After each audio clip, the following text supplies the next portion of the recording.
all here?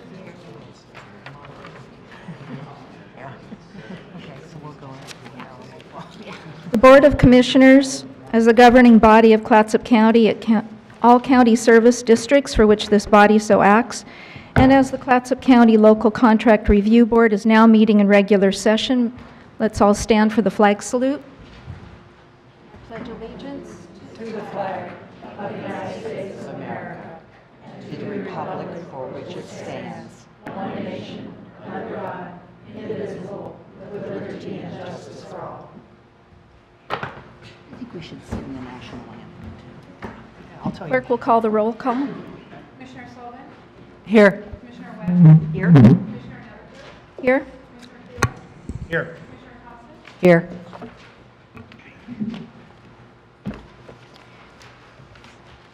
Do we have a motion for an agenda approval? Madam Chair, I'm sorry, I didn't, I want to remove 7E from the consent calendar and move it to become 8A on the business agenda, please, if I could amend the 7, what number? E. 7E.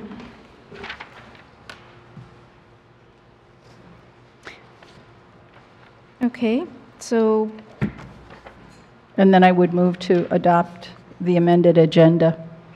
do we have a second? No. Oh. I have another one. Oh, you have another one? Okay, sorry.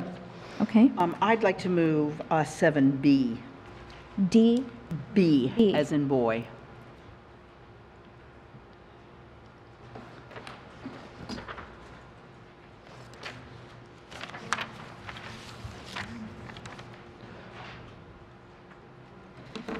Okay, so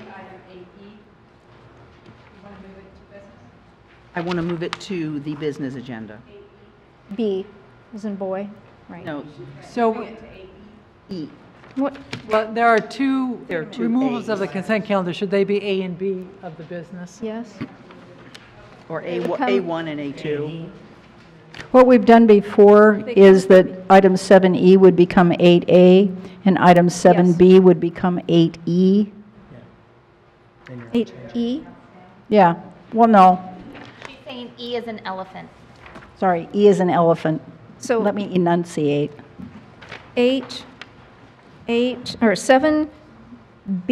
7E would become 8A. Right. And 7B would become here? Uh-huh, Oh, right there. why wouldn't it come before? Then you would shift the rest. I don't know, that's just how Okay. we always did. If you don't want to do it that way, I'm okay.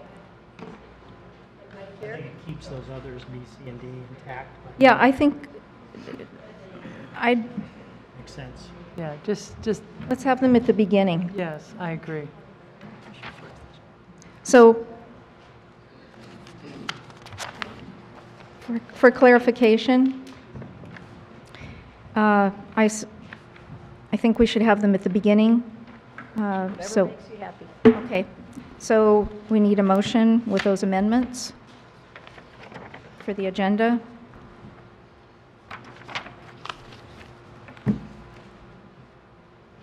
I make a motion that we move 7B, is it? B is in Yes. boy. And 7E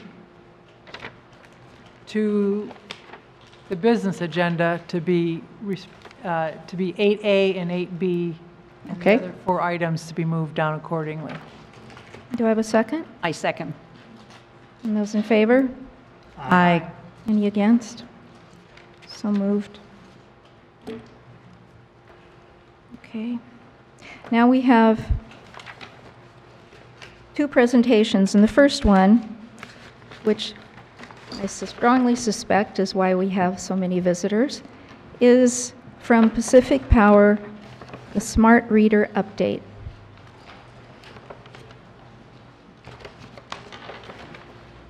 I assume this is my clicker. Hi, good evening. I'm Elisa Dunlap. I'm the Regional Business Manager for Pacific Power. I'm sorry, we're going to have to work on the sound a little bit. Louder? Can Maybe you move pull it a little that closer. to you?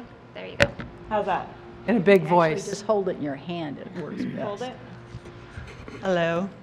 Better? That's Yes. better. Okay, I will just hold it, no problem. So I'm the regional business manager for Pacific Power. I have seen some of you before. Some of you I'm kind of meeting for the first time. Unfortunately, I was supposed to have a team here with me, but due to the weather, I am flying solo. So when we get into some of the technical questions that I think some of you may have for me, I'm going to be taking furious notes, and if I cannot answer them, I will respond back with some correspondence to answer your questions. I will state right off the bat, I am not the technical expert on smart meters. So I will walk you through what I can walk you through, and your questions that are kind of above me, I will certainly get back to you. Secondly, before I get into my presentation, I wanted to make sure that I comment on two community events that are happening next week. One is March 5th, happening in Seaside from 5:30 to 7. We will have our team of experts there to answer your questions about smart meters and really anything else Pacific Power related. If you have questions about energy efficiency or our voluntary renewable program called Blue Sky, you can come and ask your questions. If you have questions about your account or your billing statement, please bring them, and we welcome questions. So the second event is Wednesday, March 6th, and that's happening here in Astoria at Fort George in the Lavelle showroom. The big takeaway here is these are free events for people to come and learn, and there will be beer and appetizers. Where was the one on March 7th? March 5th is Oh, in 5th. Seaside. 5:30 to 7. March 6th is in But where Astoria. in Seaside? Oh, I'm sorry. Seaside Brewing. Thank you. 851 Broadway, is that it? I don't have the address off Okay, the so top wait. of my head. I wrote it down. All right, so Sorry, 851 Broadway in Seaside is the location of Seaside Brewing. Seaside Brewing. And they have a pretty large parking lot, so you should be able to find a space. So before I get into smart meters, I kind of wanted to give a little highlights of Pacific Power in Clatsop County, since it's been a couple of years since I've presented to the commission. First off, we serve about 24,000 customers in the county. Statewide, we're at about 750,000. We're primarily in rural Oregon. You'll see a map of our service territory and a couple of other slides, but we're predominantly a rural utility. Our local operations center is over in Warrenton, over by MEDEX and the Oregon State Police, if you know where those are located. In the county, we do various contributions, financial contributions, and also volunteerism. If you look at our photos right up here on the far side with one of our linemen actually helping to hang up some Christmas decorations here in Astoria. It's just a little bit of a flavor of some of the things that our employees do. Second picture there is a Solve Beach cleanup. That's something that our employees both here locally and in Portland come to participate in every fall. It's just one way we feel that we can give back to our community. The other thing I wanted to point out is the building that we're sitting in right now has a brand new solar installation. Part of that solar installation was part of the successful Blue Sky Challenge, which this county participated in 2 years ago in 2017. This is the only county in Oregon and only the second county nationwide to have the EPA Green Power Community designation, and that was a partnership with Pacific Power, and we greatly appreciated partnering with the county on that. So that's just a couple of positive things. So smart meters. Smart meters. We're upgrading all of the meters in the county. We began our installations last January in 2018 in the Willamette Valley.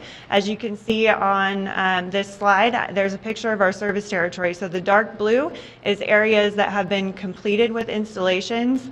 The light blue is in progress, and then the orange is coming this summer. In Clatsop County, we began in East County on February 11th. That was just a couple weeks ago. We are basically going East County south, although they are kind of jumping around a little bit. So I know that there's been some installations already completed in Seaside.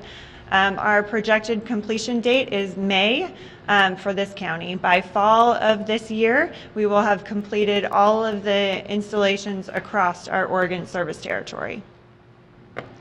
So what is a smart meter? A smart meter is a digital electric meter that sends basic communications about your home usage or your business usage through a secure wireless network. The replacement is very quick, and you're not going to see anything on your bill as a line item that says smart meter replacement. One thing I always point out for business owners is if you receive one of the letters that the company supplies to all of their customers about smart meters, it says that you'll experience an outage. Most businesses have what's called a bypass. So your business is not going to necessarily experience that outage. If you own a business and this is something that is of concern to you, you can certainly call us and schedule a time for us to go out and check to see if you have a bypass, and if there isn't a bypass, we can schedule it around your business hours. Elise, I have a question. Yes. If there will be an outage, is there any precaution we need to take to protect our electric or electronic equipment from damage when the power comes back on? No, the power outage is basically about 30 seconds. If you would like to power down your equipment, our installers will knock on your door prior to installation, and you can say, give me 5 minutes, I'd like to power down my equipment, but there should not be any harm to anything in your home. Will everyone know when their installation is scheduled so they'll be able to be at home or to leave a note or do something like that? I will get to the customer Okay, communication sorry. piece in a few slides, but if that is something that is important to you, to be home and present while the installation takes place, we suggest that our customers call us to schedule an appointment. We do our best to do all of the notifications that we possibly can, but you don't have to be home for the installer to do the installation. Thank you. Does that make sense? Yeah. Okay. So why are we doing this? Well, we're taking a critical step toward the energy system of tomorrow. We're helping to keep costs down. We're creating a more resilient and efficient power grid, and we're developing a way to better integrate renewables and adapt to future technology. So how will these meters benefit you as the individual or individual business owner? Well, it's going to give you a lot more insight and control into your own energy usage. You can view your energy usage on an hourly basis as a resident, as a homeowner, through your Pacific Power account via the web and the mobile app. I'm going to show you a couple of slides of actually what that looks like. You can also set billing thresholds and alerts straight from your app, which is great. And if you're a business owner, we actually go down to the 15-minute incremental data for your usage. So you'll be able to pinpoint if there's equipment that you may see a spike that's of concern to you. You can discern when and where that's occurring and make behavioral changes inside your home or business.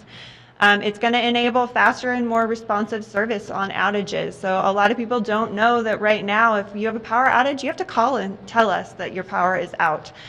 With these meters, they're going to instantaneously tell us that power is out in a given area, and we should be able to dispatch servicemen to come and take care of the power outage a lot quicker. I have a question. Yes. In 2007, there were huge outages. Do you have thresholds beyond which you can't respond, or is it everybody in the system is so connected that if there's an outage, no matter how many it is, you'll be able to be notified and to be responsive? Is that what you're contemplating? I'm not sure I understand your question. Okay. Are you saying that, are you asking if there's a large-scale outage like there was in 07, would the system get overwhelmed and not tell us? That's what I meant to say. Okay. Thank you. No, we will know. There is no amount that would overwhelm us. Thank you. And then lastly, it'll help connect you to conservation efforts like paperless billing, and then again, our voluntary renewable program, Blue Sky, right through the app. So it's all a seamless integration with your energy usage. So here's a sample of what it looks like, or what you can expect to see on your Pacific Power account. This is actually one of my colleagues' accounts that she allowed me to use. I clearly have blocked out her address. But if you look at the image there, you can see a daily usage for her, and it shows you average temperature, and that's an hourly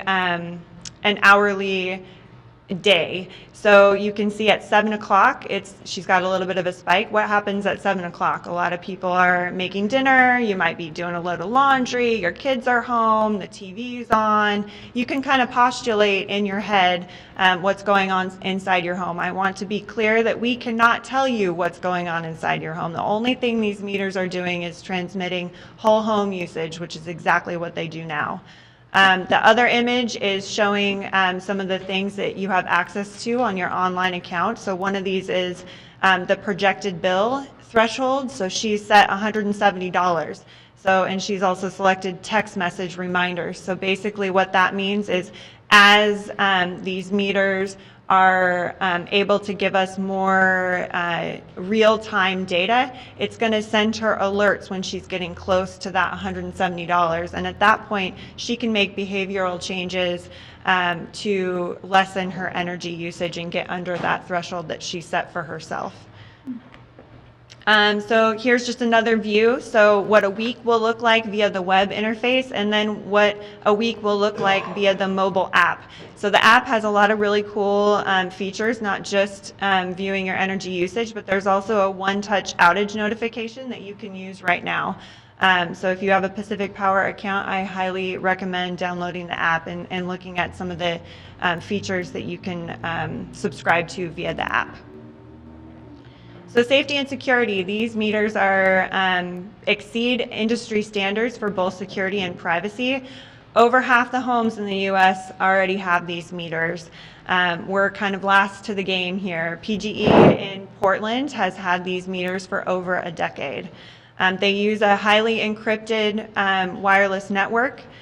We capture, again, only the data that we capture now on the meter, which is your whole home energy usage. We can't tell you when your hairdryer is going, but you might be able to discern from your energy spikes on your usage what might be going on in your home.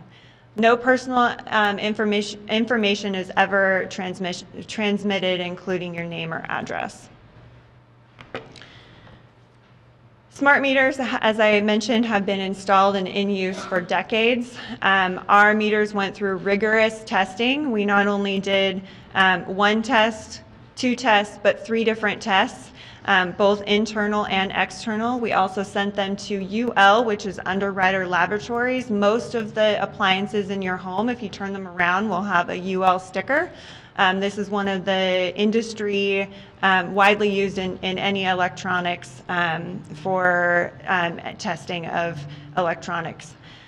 Smart meters do use RF, which is radio frequency, but at extremely low levels and well within the FCC limits.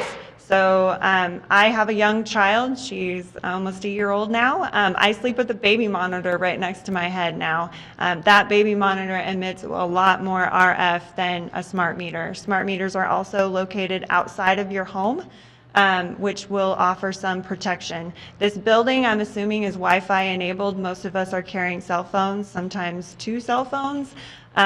Those are a lot stronger RF than the smart meter. In fact, a 15-minute phone call is more RF than standing outside in front of your smart meter for an entire year.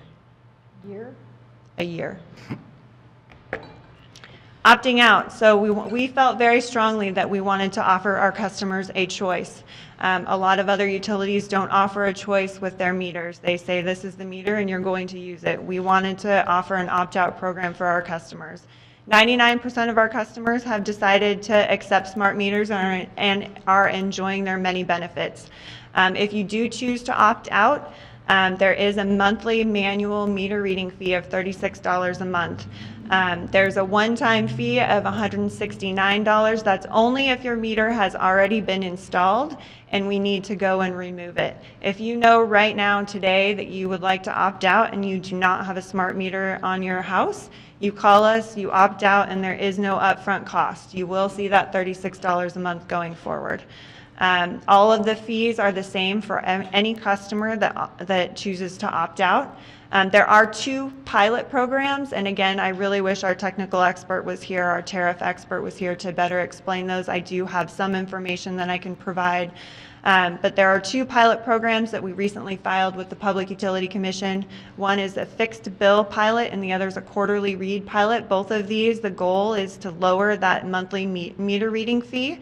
On the quarterly read pilot, your meter's only going to be read 4 times a year, every quarter, so it'll lessen that $36 a month. And then the fixed bill pilot actually offers something similar to our equal pay program, which is a fixed amount over the course of 12 months.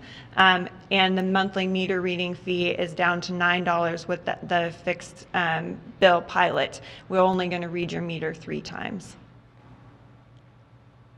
So what can you expect? Here's the customer communication piece that I mentioned that was going to be on a slide. So all of the photos here are just a sample of what the communications will look like. They all have the same logo. They're all going to have the same color scheme.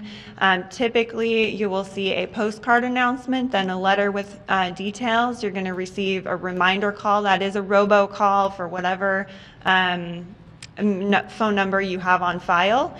And then there will be a knock on the door when our installer comes to change out your meter.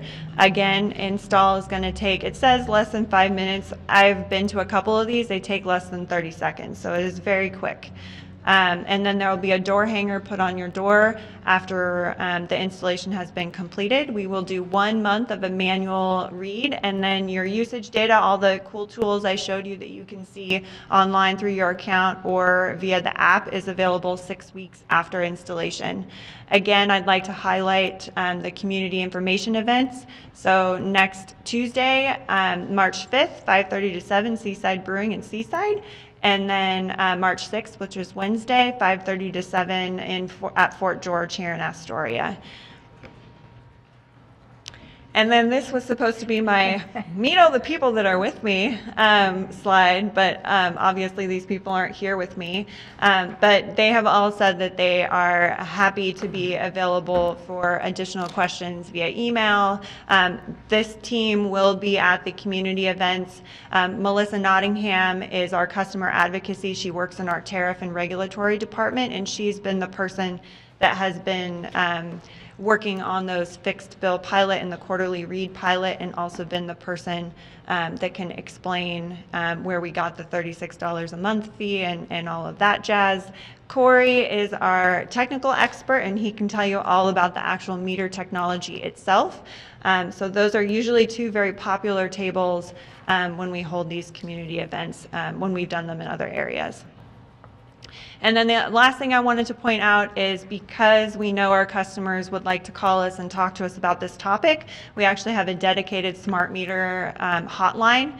The one thing I'll say about it, our typical business center, our call center is open 24 hours a day, 365 days a year. Our smart meter line operates 7:30 a.m. to 7:30 p.m. However, they do have a voicemail system, so they are required to respond to you within 24 hours. And with that, I conclude my presentation, but I am happy to take any of your questions. Elisa, you've made this presentation in the City of Astoria City Council, correct? Yes, I've been making the rounds. I did a similar presentation in Astoria, in Cannon Beach, and then on Monday night in Seaside. And they didn't take any action? No, no other council has taken action. I have many questions, but I will defer to my fellow commissioners for questions that they may have. I have a couple questions. First of all, I thank you for the smart meter dedicated line and coming out to the communities to talk, because I think there's a lot of people in the community that have a lot of concerns. And I've been trying to read up on this, and I too have some questions. But the first one, I guess, is the $36 a month. For a lot of our constituents, that is burdensome.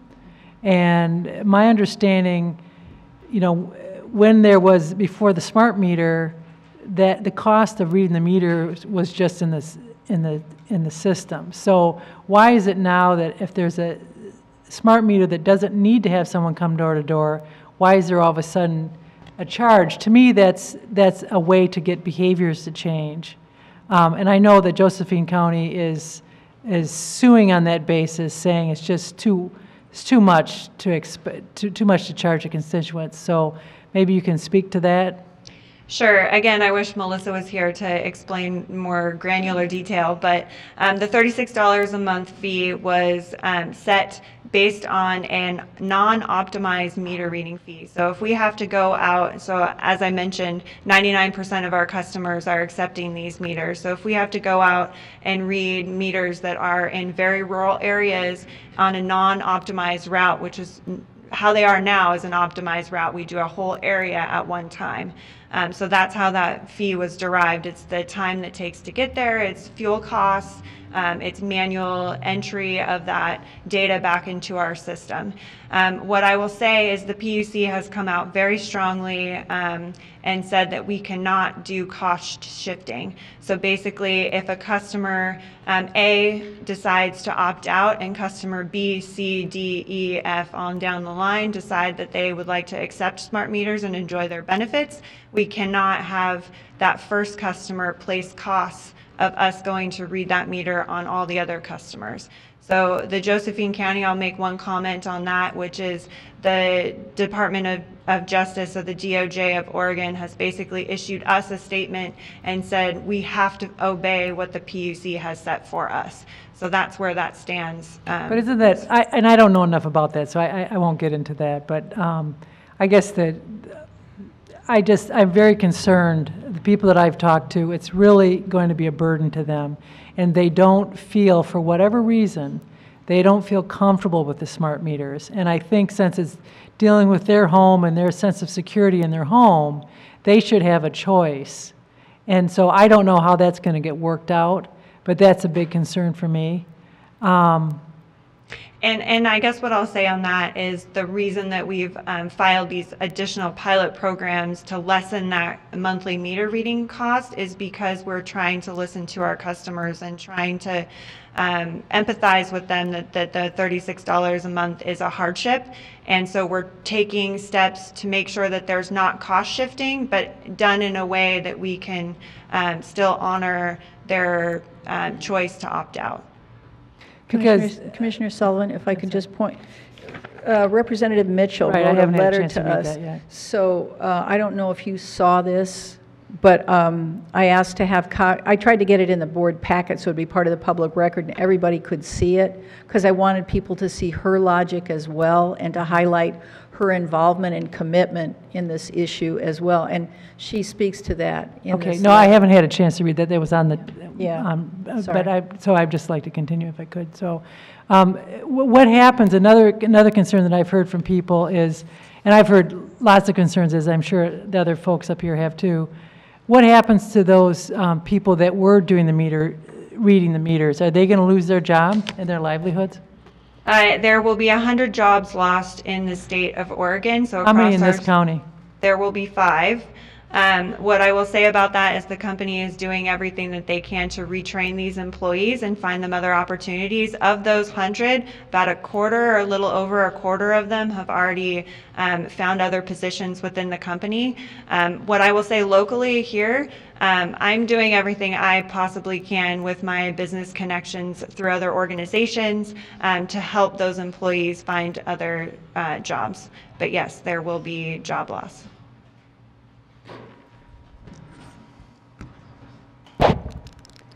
I'm let some other people ask. Thank you. Excuse me. Yes. I do have a Commissioner question. Can you tell us what the average annual salary is for those meter readers? That's a great question. I do not know the answer to that. I'm not the manager of that group, so I can't. Those people don't work for you? No. And you don't know what an hourly rate? Do you know? I'm sorry. I'm not in the operations department. I don't know, but I can get back to you with the average. Yeah, that has a domino effect in our community, and so I think we are owed those numbers. Some of my constituents who have complained about this $36 fee talk about the fact that Pacific Power allows some customers to read their own meters.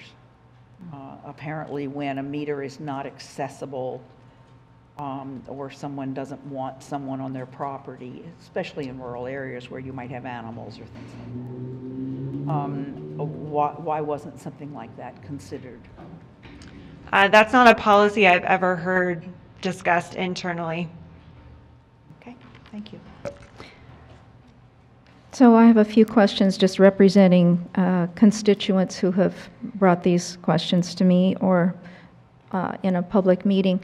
So I understand that some have caught fire, and one person who was here at our last meeting said that her house in Idaho, the smart meter, caught fire. And now, I don't know that that was Pacific Power, but would you please speak to that? Sure. About 10 years ago, there was a meter model that did have some problems, much like a couple years ago, the Samsung phone battery was having issues. That is not the same meter model or make that we have accepted, and this is one of the key reasons that Pacific Power waited so long to adopt this technology. We wanted to make sure that the technology was safe and secure. We also heard that there was a person who received 1 month's billing of $1,000, and she knew that was not accurate. But when she spoke with the power company, they didn't take responsibility for that. How do we know that these smart meters are accurate in their readings?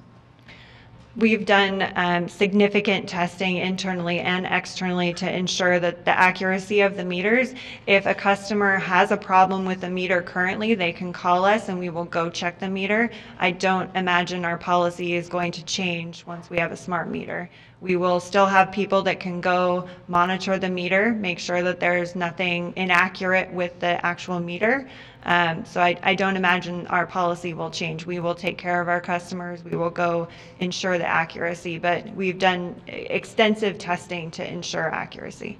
And for instance, if a meter did catch fire, or if a meter did give a false reading that was so out of line with previous month's use, would the power company take responsibility? Or would that responsibility be left for repairs or payment to the consumer?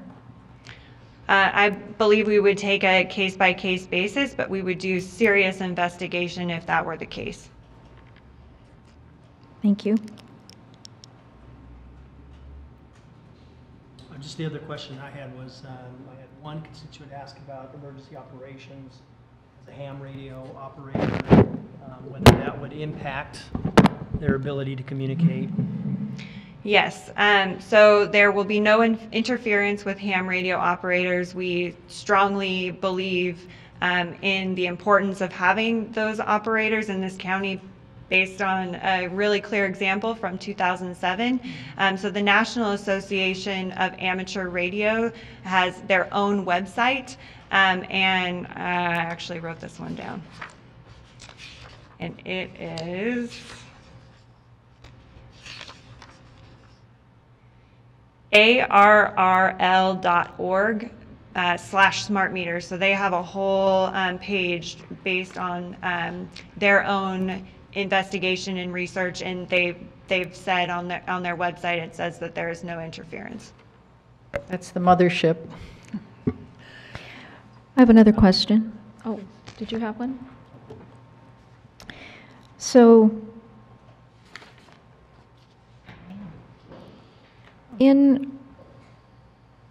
with a phone use, someone is not on the phone continually. How often are the smart readers emitting these frequencies? Is it continual? Is it pulsing continually for 24 hours? No, the smart meters are pinged about 3, maybe 4 times a day. How do they do the hourly?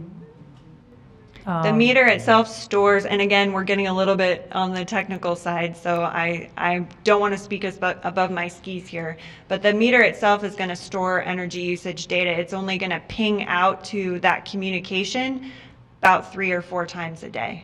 So it's doing the same thing that your meter's doing right now, just on a more continuous basis. It's smarter technology, and then it's going to ping out that communication, which is when it has the communication aspect of a cell phone.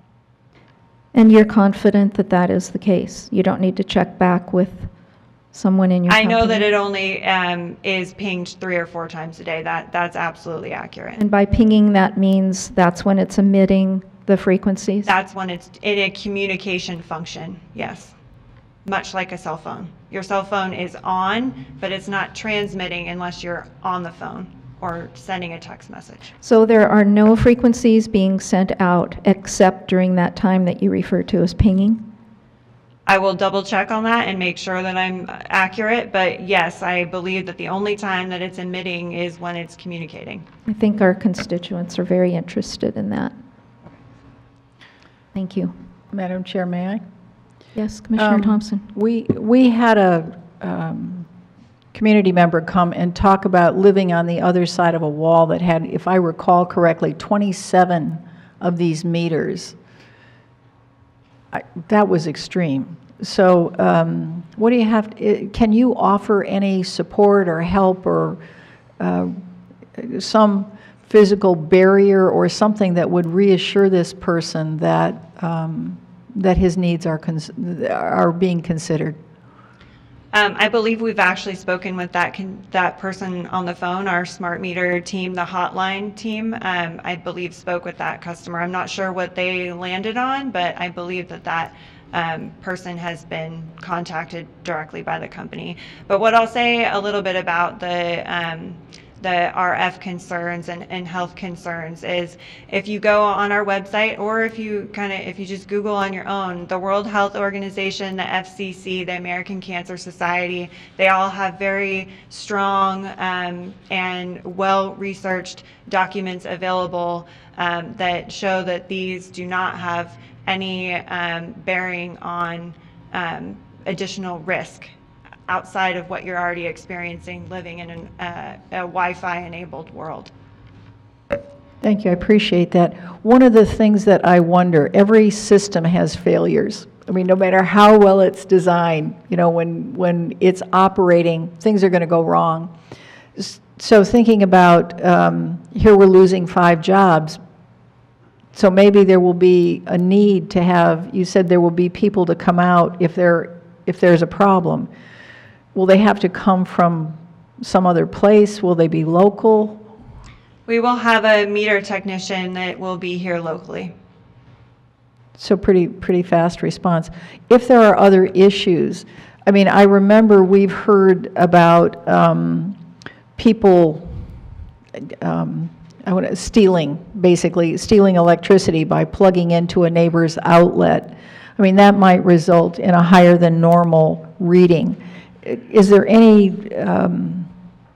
way to deal with that so that a person who is being robbed without their knowledge, I suppose rob does mean without your knowledge, doesn't it? Anyhow, you understand where I'm going with that. Well, I think that's actually one of the great benefits of the smart meter and the data accessibility that you're going to have. So if you know that your household is asleep at 2 in the morning and yet you see some large energy spike, the first thing I would point a customer to do is evaluate what's going on in your house. I'm not sure it addresses specifically the your neighbor stealing your power, but I think it'll give you a lot more data insight into what you might investigate in your own home.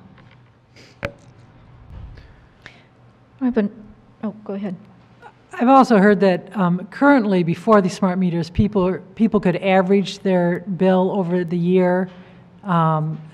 And is that going to still be possible with these? Yes, that's our equal pay program, and that is still accessible. All the current billing opportunities that we have are still going to be effective moving forward. I've also heard concerns about this information. Even in this presentation, you're saying it's the whole house usage, but you started to say, but you can tell when you're getting up to go to work and when you're not. So it is providing intimate, I think, intimate information about a family and how they do things. And where does that information go? Because I think some of the fear is that it's going to be sold to advertisers. It's possibly going to be hacked. There's a lot of concerns about this technology.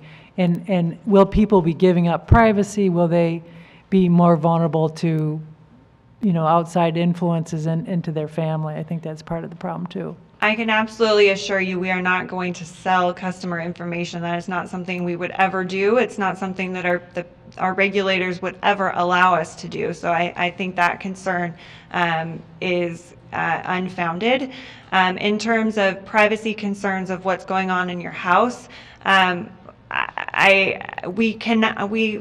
are going to be seeing the same usage data that we see now, just on a more granular level, I guess. And there could be concern with that, but I think there's also a flip side to that. So this community has said that they support renewable energy, and a pretty overwhelming majority have told us that. And how energy works is it's supply and demand. So if you're looking at the grid as a whole, you're going to say supply needs to match demand. Renewable energy is intermittent energy source. So if the sun's not out, we can't use solar. If the wind's not blowing, we can't use it. If we have better information about when supply and demand needs to be matched, we'll be better able to integrate those intermittent resources, which is something that our customers have continually said that they want. So it is moving us toward a better and more efficient grid system. Madam Chair, if I may. Commissioner Thompson? Wave energy. Wave energy is pretty reliable, and so I'm persuaded that that's worth investigating.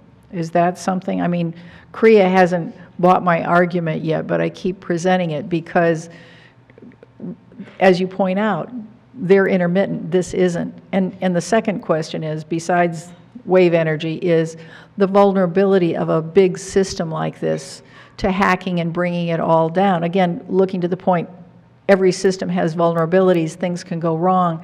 Do you have a backup plan if somebody does hack it? I mean, are you resilient enough to deal with that kind of thing? So I'll address wave energy first. So there is a pilot program not done by our utility currently off the coast near Newport? In Lincoln County somewhere, Yeah, Newport. Lincoln County. Yeah, they're working on that. We don't have any plans to investigate wave energy right now. The reason for that is cost. The renewable energies that we have pursued are wind and solar primarily because they're cost efficient. They're actually on par with natural gas and sometimes less. They're a lot less than coal right now. So we are investigating the technologies and resources that are cost effective for our customers. On the hacking front, that's something else that we did not once, not twice, but a multitude of times. We actually sent our data usage to a hacking firm and said, hack it, and they weren't able to. The other thing that I would say about the resiliency of Pacific Power, one of the great things about being an integrated utility that has a 6-state footprint is that we have 2 control centers. We have one located in Portland, we have one in Salt Lake City. If there was something that happened on the Pacific Power side, the other side could pick it up, and vice versa. If something happened in Salt Lake or in any of our Rocky Mountain states, we could operate the system from Portland. So I think that's a huge benefit of being part of a larger utility system. Thank you. I say one thing, I think that the commercial crabbing and fishing fleet thanks you for not pursuing wave energy off our coast. Strong division of opinion on this issue. I know, just saying. I had another person ask me, and maybe this is true in our current meters as well.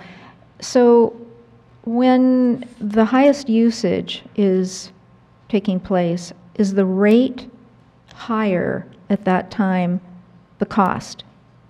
No, we do not have time of use rates in Oregon for residential customers. At this time? And we have no plans to pursue that in the near future.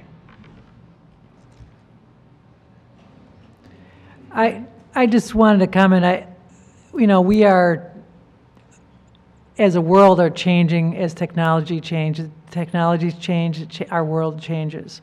And it's an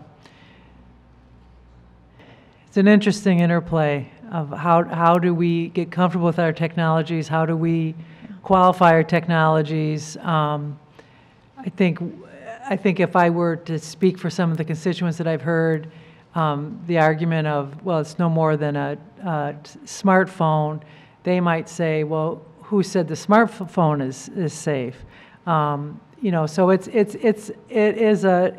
a struggle to decide what's best, how do you move forward, and how do you get the education out there. But I know that people don't want to live in fear. They don't want to feel uncomfortable in their homes. And so I appreciate you coming today to tell us, to talk to us, and also to have these public meetings so that other people will have a chance to go and talk. I don't know if this is the end of the story, but this is the beginning for our county. So, May I? Yes. So thank you for being so responsive. There has not been an issue this emotional for a long time.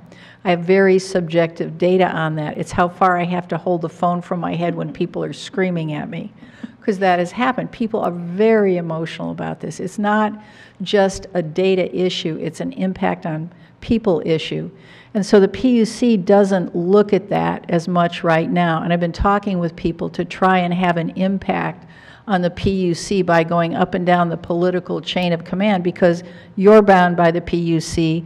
It's not our domain. The PUC is in charge of it. How do we, as people who listen to our constituents and care about the people who are concerned, because not everybody's concerned. There are some people who are delighted with this. There are some people who are terrified and angry. And so how does everybody come together? I appreciate that you came to listen to us and to the other people who are concerned. I appreciate your having these community meetings.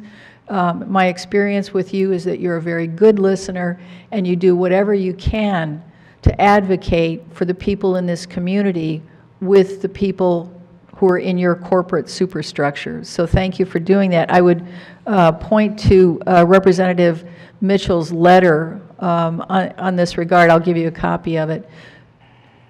She's concerned about this. So there is widespread concern. So far, so good. Keep on looking for ways to be limber and responsive, because that's what we need you.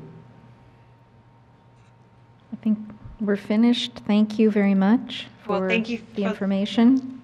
Thank you for the opportunity, and just remember to highlight March 5th, Seaside Brewing, 5:30 to 7, and March 6th in Astoria at Fort George Lavelle Showroom. So we definitely want our customers to take that opportunity to come and hear from us and learn and ask questions, and we encourage all of you to attend too if you're able. Thank you. Thank you.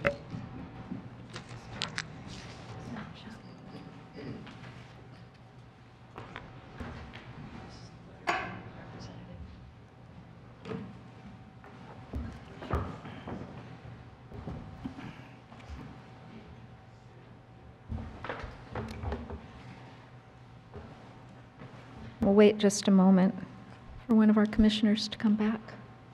Go ahead. You can go ahead now.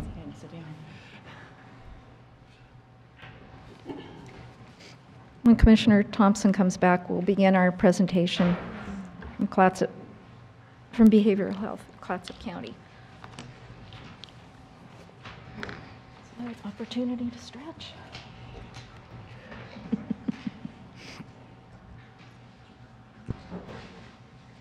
Heather, may May I ask a question? Do we know how that lawsuit in Josephine County, is that hit the courts yet, or?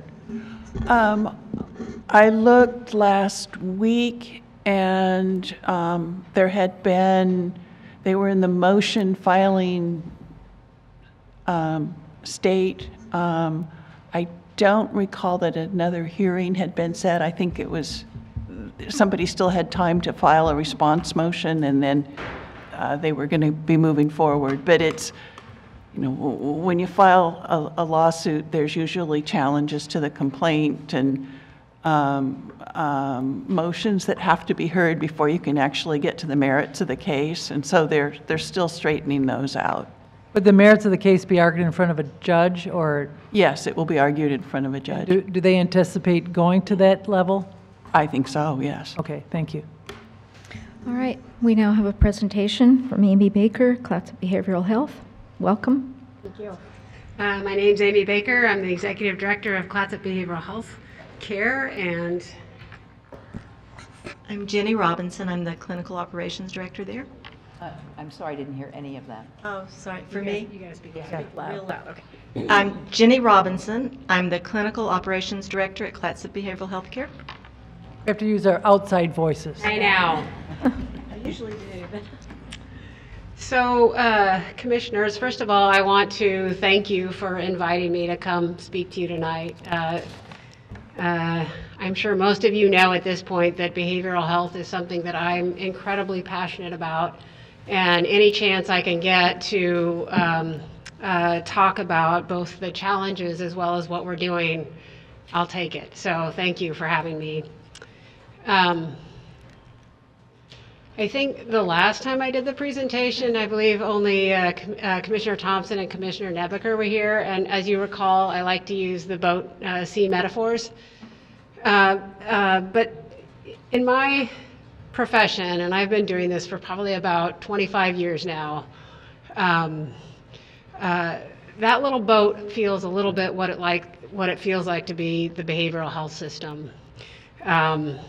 Given some of the stuff that's currently happening in our world and our society, to help you understand a little bit about what I'm talking about, the World Health Organization basically is an entity that they help define like what the burden of disease is on society, and they have determined that depression will be one of the leading causes of disability, and that according to the National Institute of Mental Health, nearly 1 in 5 adults live with mental illness.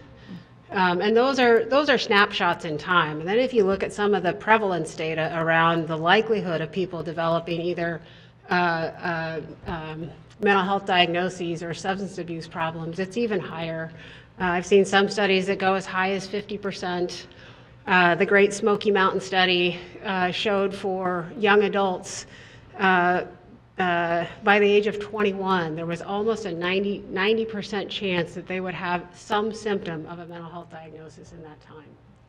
So hang on. Yeah. Great Smoky Mountain Study, what geographic area? Is that Southeast That America? was in, the Smoky Mountains are in Tennessee. Thank you. Jane Costello was the researcher. It's actually a fascinating study.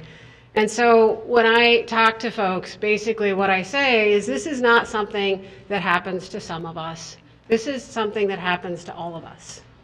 And no matter what room I go into, I never meet somebody who has not been impacted by either mental health or substance abuse problems.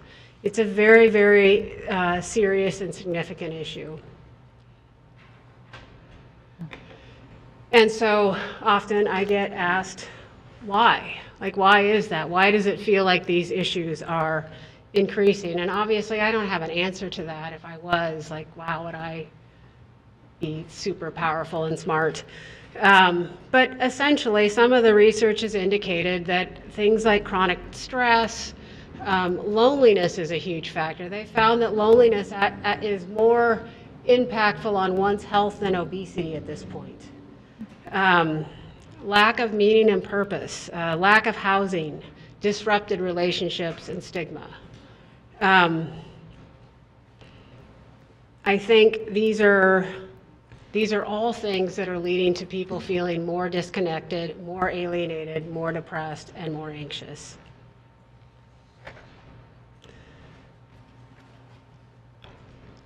So when we think about designing our behavioral health system, I ask myself all the time as the executive director, like, what's my role in this? Like, how do I impact this issue that seems incredibly significant? And I have to say, I have the honor of working for a really awesome behavioral health organization. We have really great staff who are dedicated to our mission, and that is improving the quality of life of the people that we serve. And that for me to be successful in my work and for our clients to be successful in this community, it means that everybody's got to thrive. It's not just about me, it's about everybody. And when we build a community where everybody thrives, then especially my people thrive too. So, as some of you will recall, when I came to Clatsop Behavioral Health Care, there were some pretty significant challenges. I had really a complete turnover in our leadership staff, our leadership staff, from the executives all the way down to the managers. In addition to recruiting and building more teams, we also added programs. And so this slide shows you the programs that were before, which are the darker color, and then the red programs are the programs that we've added since I started 2.5 years ago. So, okay.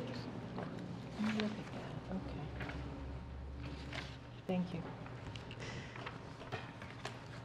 And these programs, I think, are, from my perspective, are pretty exciting. They're programs that I've talked about from a sort of a policy perspective and a broader oversight, and then I got to work for an organization where we could actually do it. So that was super cool.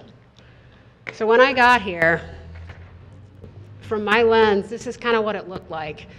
You've got the client, and you've got the ED, and we had psychiatric inpatient, the Oregon State Hospital, which is a longer-term facility for people who have serious mental illness who are at imminent risk. And folks were kind of rotating between those systems and our outpatient services.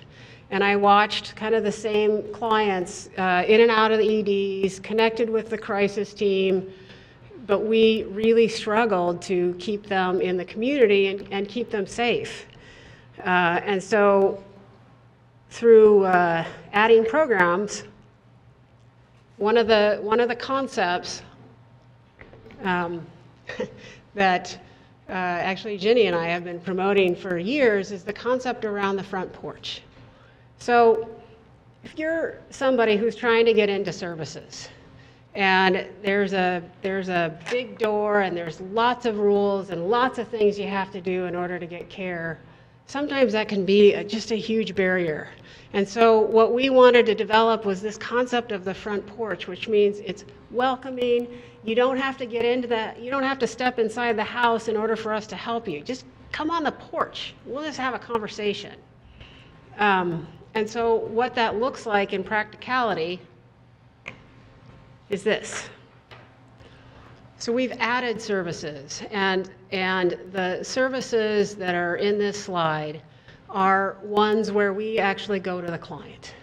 So now we have our mobile crisis team, and our mobile crisis team is 24/7. It's staffed by master level clinicians, and we respond whenever folks call.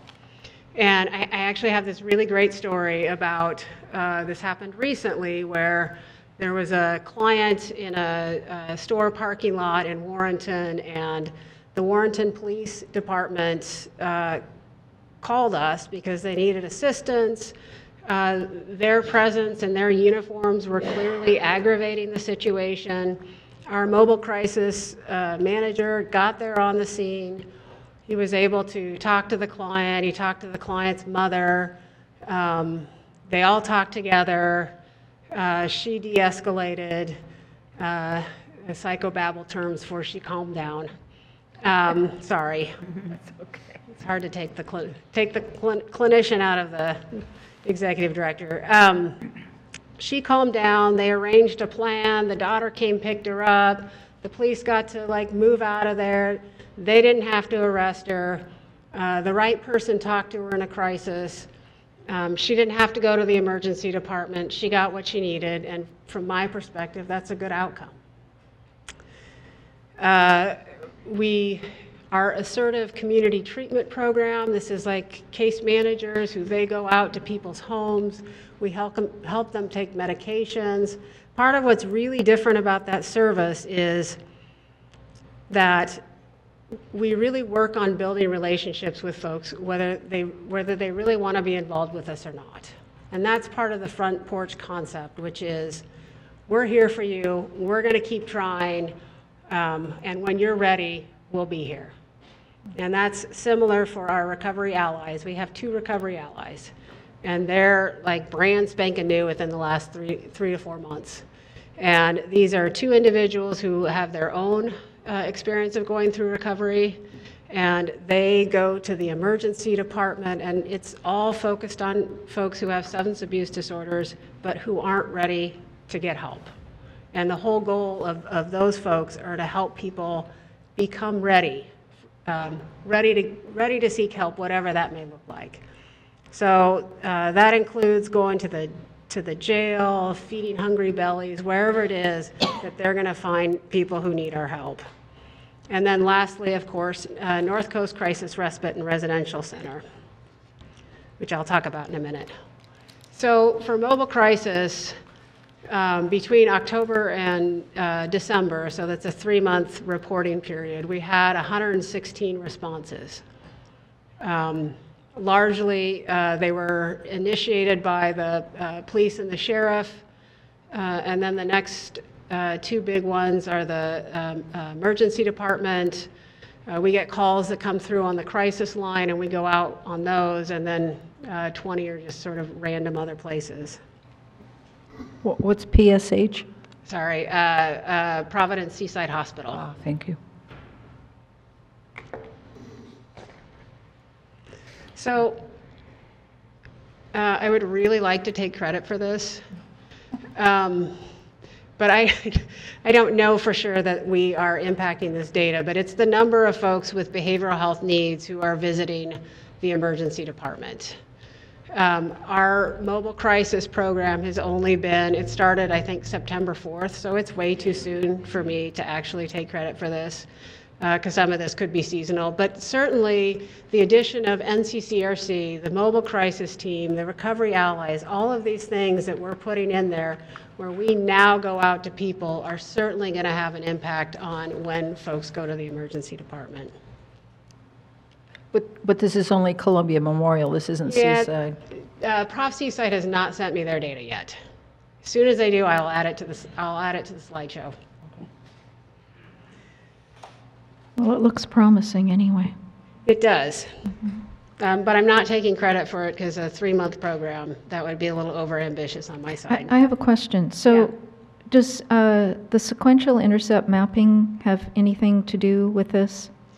So yes, so the sequential intercept mapping process was a process around figuring out kind of what the gaps are in the system, particularly around the law enforcement and behavioral health.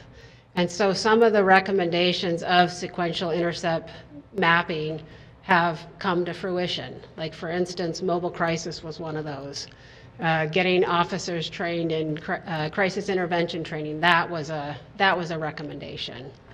And then there are, and we'll be going back and revisiting, but there's probably additional steps that still need to be implemented. Thank you.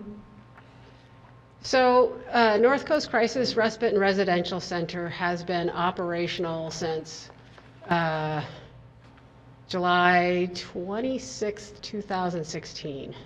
And in that time, we've had 171 admissions. 24 of those individuals have had multiple stays at NCCRC. And in 2018, so last calendar year, we served 70 respite and residential clients. Now, what's really cool about this, and 63% of them come from Clatsop County. So by and large, we're serving Clatsop County. We do get some folks from other counties as well, and that's what helps fund it. It's mostly the residential clients. But what's really cool about this service is that it's allowed us to keep people in the community.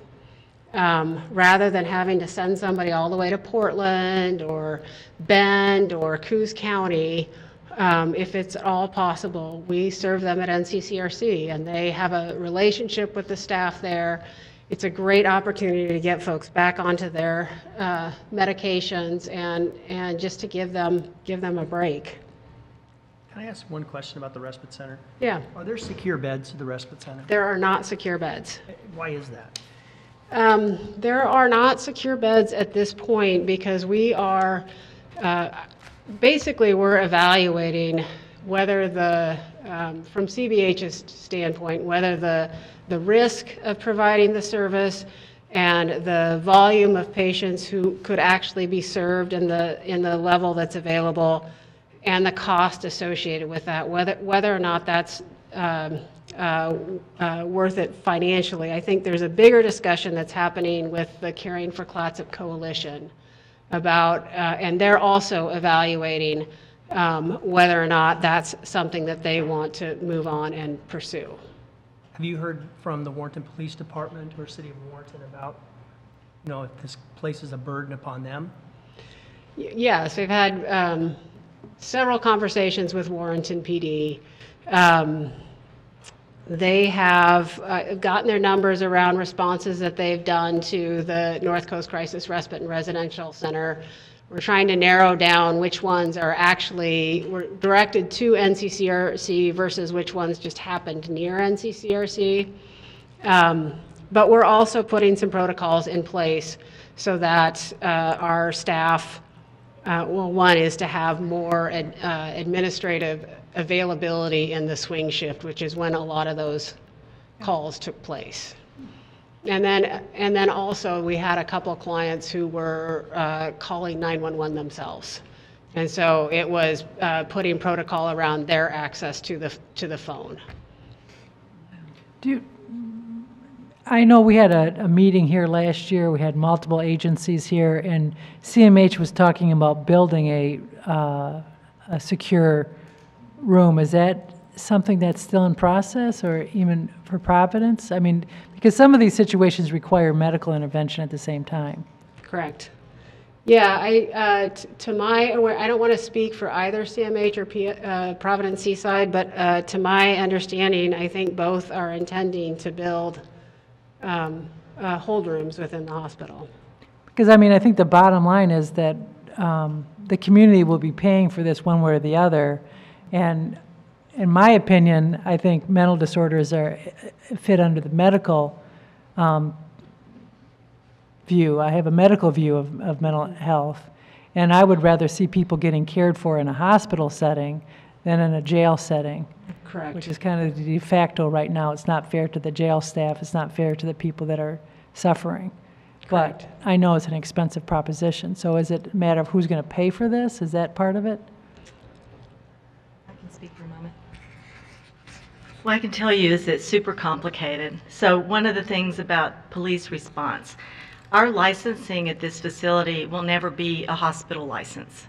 At a hospital, they can provide involuntary medications, like they can give them injections if they're totally agitated. They can provide seclusion and restraint. It's called a level 1 facility. So if we got a secure license, it would only be a level 2. In that case, if we had someone who was out of our range, who we couldn't control, we couldn't lay hands on them, we couldn't stop them from leaving, or we can't give them medications against their will. So we would have to call the police, and probably that would happen even more. They would be our security. So I know that doesn't really sound right to the person who, hasn't been familiar with these licenses and things like that. But that's one of the things that's really kind of held us up, is like, would we really be providing a service that would be valuable, or would we be just creating a more risky situation for people, and they're ending up having to go to jail or the hospital anyway? So we also have residential clients who live there long term, And we have respite clients that have been under a lot of stress. So they're just there short term to kind of chill out and be stabilized. If we bring in people who are not voluntary, who don't want to be there, who are really agitated, and we aren't, we can't provide what a hospital does. So we're concerned that that might be even disruptive to the people that we're serving, which is quite a few people that we've been able to keep in the community. So I think that's just another wrinkle to think about. Where do those people, sorry. But isn't part of the purpose of the respite center, and I don't know if that's totally clarified at this point, but is the folks that need a respite for whatever reason, to get their medication stabilized or to just have a break, is possibly preventing them from escalating to a point where they would need higher level care. Correct. So this is a link in the system, not the end point of the system. That's exactly right. And my question was, what's the end point of the system for those folks? I appreciate so much that someone from Warrenton is here to raise these community issues, because you're not only putting a burden on your other residents, you're putting a burden on a city police force that isn't designed to do that. What happens to those folks? Where do they go? So you're talking about the people who potentially need hands-on or more of a secure level of care. Well, right now they're going to the emergency departments, and from there they're going to psychiatric inpatient. Okay. So that's what's currently happening. Of course, our goal is always like, let's try to prevent people from ever getting to that point in the first place. Yeah. That being said, that sort of thing is always going to happen. It does. Having been the mayor at the time when this was being proposed and working through, I know we had asked for secure beds, and that was something that we pushed for, and it didn't ultimately come to be, and we were disappointed for that. Understanding that there are levels of service, several tiers that you're going to be providing, from one extreme to the other, but certainly, from our police department's perspective, Warrenton wanted to have those secure beds just to ease the burden on. And my understanding was that and of course I sort of came late to this game, but my understanding was that the hope was that all of the beds would be secure, so that therefore Warrenton PD wouldn't get called at all. And the problem is there are very few facilities like that in the state that are completely secure, where people can't leave at all. My memory was there was a balance there. I think that there was, a certain 8 beds or less maybe that were secure, and then the rest were not. So.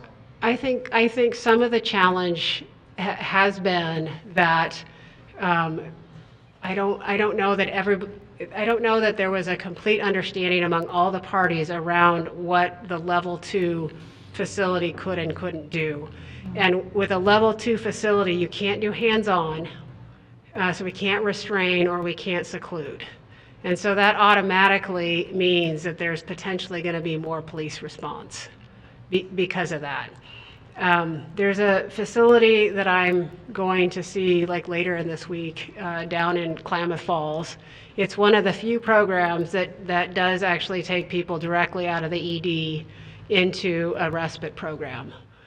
Most programs, such as NCC around the state, don't do this kind of thing because it's risk. There's a lot of risk attached to it. And we obviously, whatever we do, we want to make sure that we are attending to the safety of both the clients and the staff. So that's kind of been my lean towards caution. And and the impact on the community, the nearest geographical community, because I think it's probably been considerable, or we wouldn't be hearing about this. Yeah. May I ask another question? On the other end of it, I know there's been talk about having a drop-in center, and I know that I've had an incident at work where there was an individual that was problematic, and the police had to be called, but there was no place to bring this person because they hadn't broken any laws. But I think it would have been nice to have a safe place just for them to hang out for a little while. Is drop-in center something that's part of this program? Is this something that, not the respite program, but CBH, or is that something that we should talk about another time? I think I sort of addressed that in one of my slides. Okay, thank you. And if I don't, like, remind me. So, so real quick, discharge destination. The other really good thing about NCCRC is that about 63% of the folks who go there, we end up stepping them back down into the community. And from a residential and respite standpoint, like, that's the goal. Like, you know, you're like, if everybody's going up to psychiatric inpatient or they're going to jail, you know you're not doing something right. In this case, we're helping to stabilize folks, and we're getting them back into apartments, family housing, adult foster care. Sometimes they go to detox when they need that, but by and large, we're getting folks back into the community. And this discharge business, if I may, when you discharge, are you like done with people, or do you follow up, or? That is such a good question. That's the other great thing about this program, is that, like, we get to hold on to them, like, all the way in and all the way out. Like part of my initial diagram, when folks would go to inpatient and they'd come back to the community, sometimes we didn't even know they were being discharged. So then we start the game of chase all over again, trying to figure out where they are, where they discharged to, try to build that treatment relationship with. Now we get to be steady, like, all the way through from start to finish. We get to follow them, work with them on finding employment, all those things that make it so much more, finding housing, so much more likely that they'll discharge successfully. So is discharge then the end of direct service, but then there's follow-up? Yes. So they discharge from North Coast Crisis Respite for that stay, and then they get followed by either our ACT team or our potentially our RARAs or the outpatient team, like wherever. So they're just not staying in the respite center at that time. But they still have a team that follows them. That follows them. Okay. Yep, exactly. And just because they discharge doesn't mean they can't come back at a later point. And we've had several clients who've periodically come over the last 2.5 years. Amy, could I ask a question? Yes. 22% are sent to a shelter or hotel? Yep. So what shelters? When I read the data, it was Helping Hands, the Mission. There were a couple other shelters out of area. Like, there are some folks who show up here who are not from here. But yes, for sure, finding adequate housing for clients is a very, very real issue, and it's something that I think we need to address if we're going to be successful with all of the folks that we need and want to be successful with. When you include the term hotel, are there hotels that willingly will take someone? There's a few. and I assume that some sort of state money or something allows them. So some of our clients are so mentally ill, like they're like very psychotic. It would be really bad to discharge them to a shelter, and certainly really bad to discharge them to the street. And so in those cases, we do have some state funding to be able to put them in a hotel until we can find appropriate placement. Wow. And that's because they're in a situation by themselves rather than interacting with other people? Yes. Okay.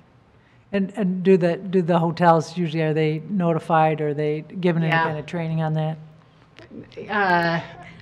Training, probably not as much as we could, but the people that we discharge to hotels have teams that are attached to them who will go to the hotel. Okay, so there's resources available to the hotels to know what's going on. Okay. Yes. So I wanted to take a couple minutes to talk about our developmental disabilities program.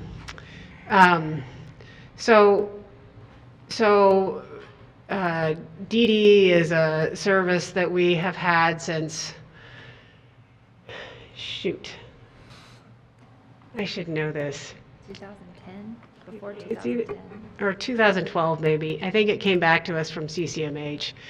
And And our goal for folks who have developmental disabilities is that we want them to, same with anybody else, live in the community, have meaningful things to do with their lives, relationships, activities, opportunities to grow, to become independent. The goal within developmental disabilities is always to help people become more independent than they are.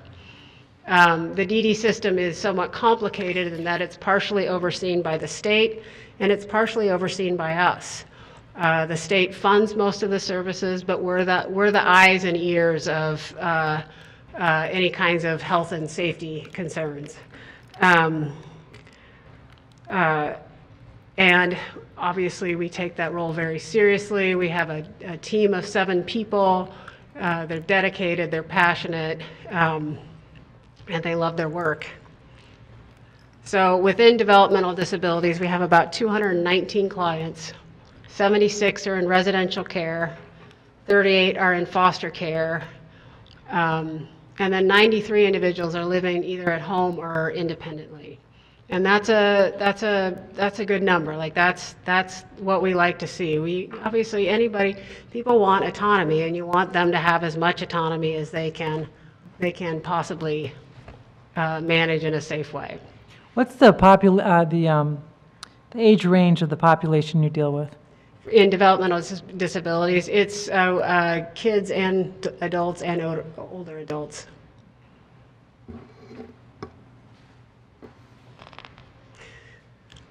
So this is my final slide. I've told you where we were, told you where we are now, and here's where I want to be 5 years from now. Like I said before, housing is one of those key components that still causes us to go around the initial circle more than I would like. We'd like to have control over our own housing so that we can work with folks closely prior to them getting evicted from housing. If we were to develop this would be something we would do closely with the Northwest Housing Authority. And that's probably more in the 5-year plan. We also are very interested in looking at a community center model. Right now we have specialty behavioral health clinics, we have primary care clinics. They operate very separately.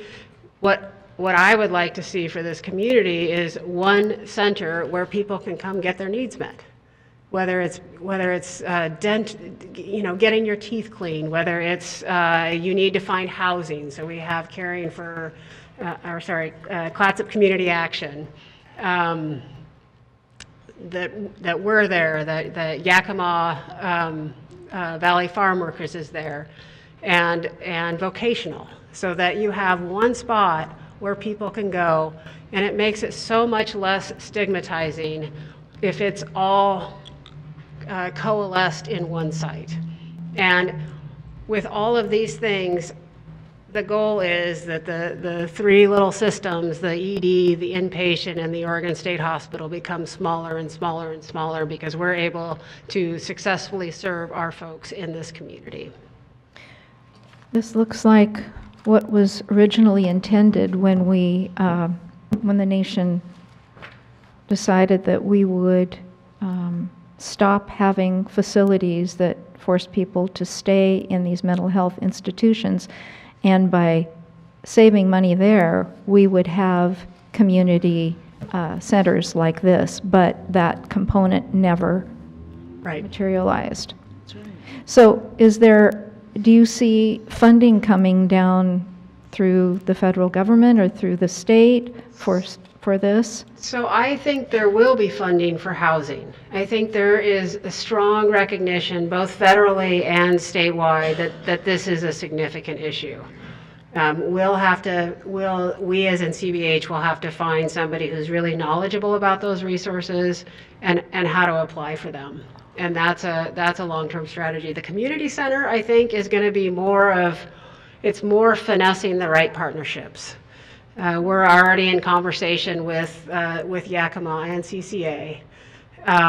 We have the incentives are aligned around we want to serve people differently, and the state is really pushing part of what drives healthcare is people having their basic needs met. It's hard to be healthy and homeless. Like that's a lofty goal.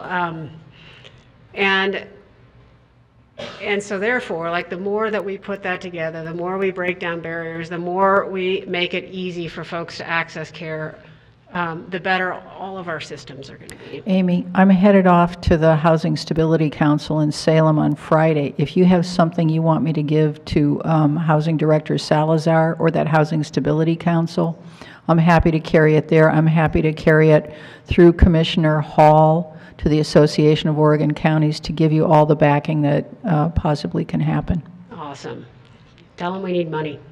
Yeah. Well, give me something to give them, and I will be happy to take it forward, telling you. Okay. Thank you. Amy, are there any examples anywhere in Oregon of such community centers? I mean, I'm familiar, for instance, with Central City Concern that Yes. tries really hard to function as this kind. Are there smaller places that have such facilities? I think there's little pockets where people are doing this. Like I think Yamhill they're doing some pretty exciting things. I think Central City is a great example.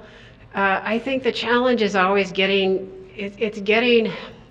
when you have organizations that have their own fiefdoms, and to move in together, you got to give up some of your power and control. Right. Like that's the challenge, but you find the right partners where we decide our goal is not our own power and control, but how to build a system that's good for clients, then I think you can do it. The term wraparound services is an example of that, right? But Yes. but not in a location. Right. Yes. So, Madam Chair, it's always wonderful. I mean, I can see the therapist emerging to build a constructive relationship with us, and that's fabulous. I love that part. On the other hand, I haven't seen you in a while, and so I would hope that we as a board would have reports quarterly, at least through the year. I mean, we talked about that before. I think this is such an essential service. Folks are so vulnerable. The impacts are so widespread. The need is only going to grow. So I really would like to see us commit to having at least a quarterly report. I think that's a very good idea. I would love to. Yes. And I think it's that first slide, the little boat, the little sailboat and the huge wave. I think that's pretty realistic from what I've seen. And we're never going to probably make it perfect, but I have to say I have seen improvements and substantial improvements. Thank you. And I hope that graph that you showed is actually going to continue. Thank you. Thank you.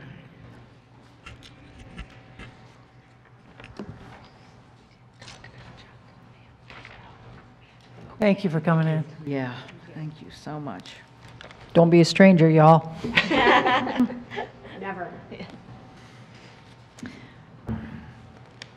And this now seems appropriate to follow that last presentation, that we have a proclamation, homelessness resolution. Thanks, Commissioner. So at the February 6th meeting, the Board of Commissioners held a work session that was open to community members, some of which are here in attendance, and the board discussed the possible funding options to establish a homelessness fund, as well as discussed establishing a policy in regards to how to best distribute those funds that might be available. As a result of the community input, it was discussed that a first step in trying to address this issue is to establish a resolution acknowledging that Clatsop County is committed to exploring opportunities to house the homeless as well as homeless relief services. And so at this point in time, what staff has prepared for you is a resolution and order that is essentially just showing that we're committed to trying to do something. There is no fiscal impact at this point in time because it was not determined then at that meeting, where these funds would be coming from, and so therefore being able to distribute anything. But this is showing that we are committed to continuing to try to find a resolution to address this issue. And so, like I said, this is what staff drafted based on, there was a resolution from Clackamas County. And so some of this information is from that as well as a result of our work session on the 6th. So now I read the proclamation, right? Well, it's more of just a resolution, and so if you want to make a motion to approve the resolution in order as presented, or should you choose to have any edits to it, we could make, you could make a motion with any such edits. Madam Chair, what's your parliamentary pleasure? Do you want a motion made and seconded, and then we can discuss it? And Yes.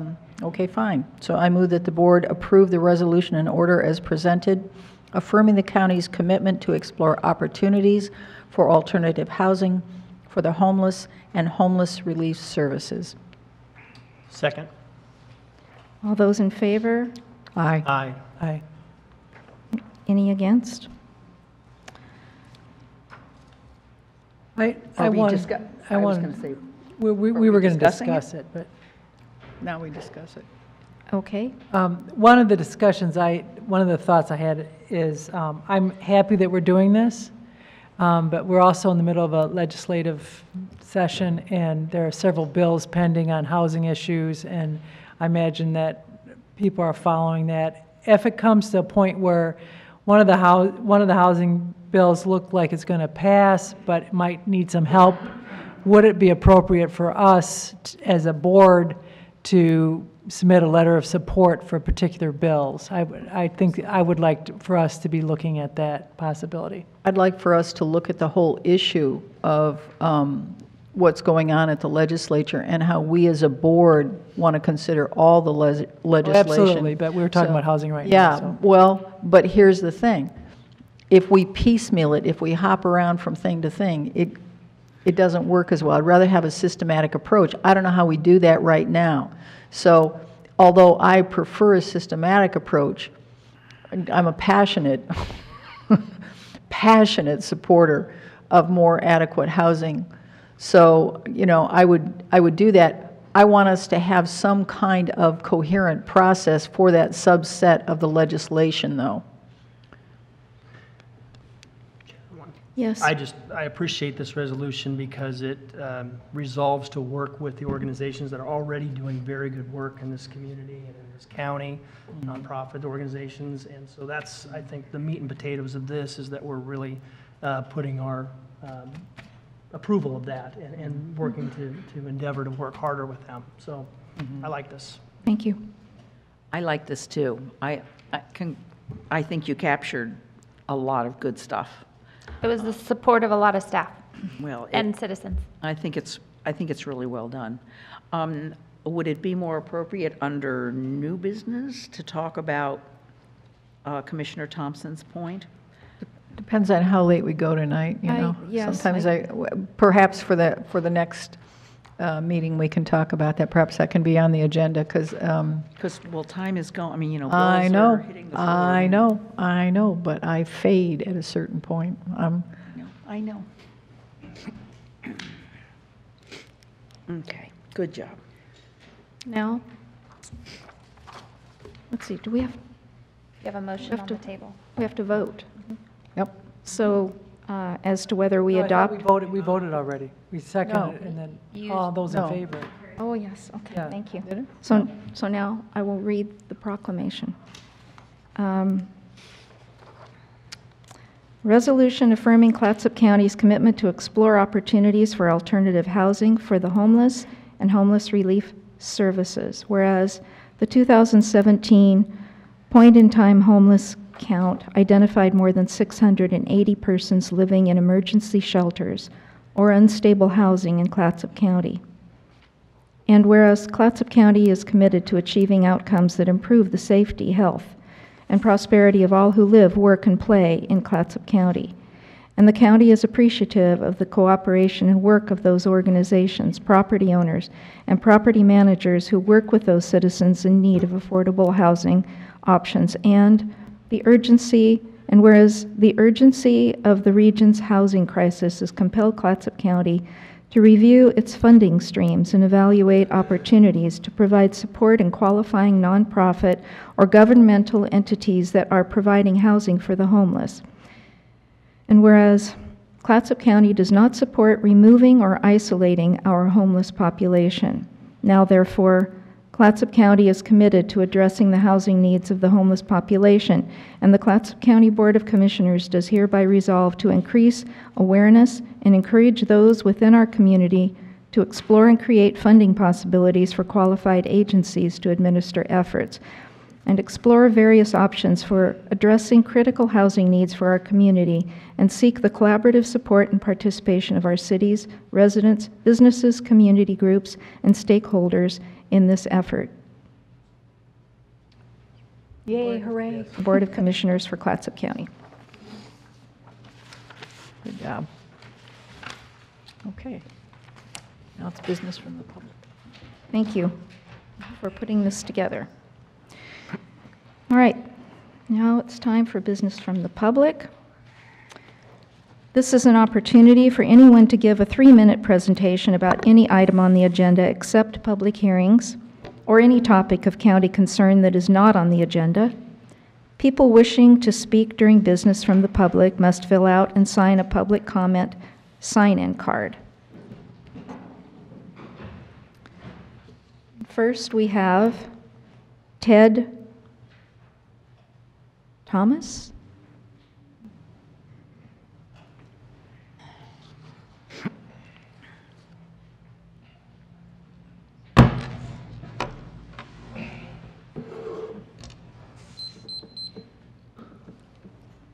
Thank you again. My testimony today is in referring... Please state your name and address. My name, for the record, is Ted Thomas. I live at 398 Atlantic Avenue, Astoria, Oregon. I'd like to just draw some observations. $169 for what was testified to be 30 seconds of work. The back of the envelope, there's 120 half minutes in an hour. So that works out to $19,280 an hour. That's a remarkable price for that. I guess they couldn't find anyone other than Jeff Bezos to do that work. Let's speak about the electricity. It's light, communications, televisions, radio, telephone. Those are all electrically powered, as well as electric heating, ventilation, air conditioning, cooking, hot water, hygiene, laundry, washing, drying machines. Electricity replaced horses pulling trolleys and provided transportation. Let's not forget refrigeration. In short, electricity is civilization, from replacing the traffic conductors, which were policemen, with streetlights to replacing the candles with LEDs. When we address the massive efforts necessary to install alternating current motors and the central generation facilities, which is the basis of our electrical system, it was decided that the same amount of premium would be charged for rural electrification as for urban electrification. If left to private enterprise, they would never have built electrical transmission lines, substations, and the electrical infrastructure necessary for rural people to have access to electricity. I don't want to bore the Commission with the vagaries of the Public Utilities Trust Holding Corporations Act of 1935. I don't have that much time in 30 seconds, in the 3 minutes that I have. But what I will tell you is that as barge lines became monopolized, railroads became profitable. As railroads became monopolized, and they are natural monopolies after all, people demanded fleets of trucks and diesel fueling stations, and they became profitable. We find that we're looking back towards electrified transportation now. One of the most indelible demonstrations of the dangers of monopolies, and it's a personal story for me because my hands were the hands that were turning off the boilers in California in 2000 and 2001 during the rolling blackouts that were caused by Enron, was the deregulation of wholesale electrical markets in the state of California under Gray Davis. In 1996, Pete Wilson had signed the law into effect, but they promised that by wholesale competition they would lower the prices. In fact, what they got was Enron stealing $40 billion from the state as they bankrupted utility companies. Now, the previous thing. Excuse me. Thank you. I just have one thing. They said that there wouldn't be peak pricing. Pacific Power's own website shows a schedule for peak pricing. I believe when somebody is giving testimony and they've been caught perjuring themselves, all their testimony must be stricken from consideration. I'll leave this with you to prove my point. Thank you. Thank you.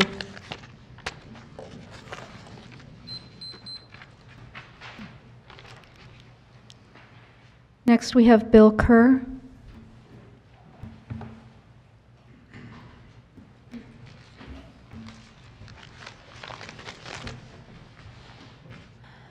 And please correct me if I mispronounce your names. Excuse me?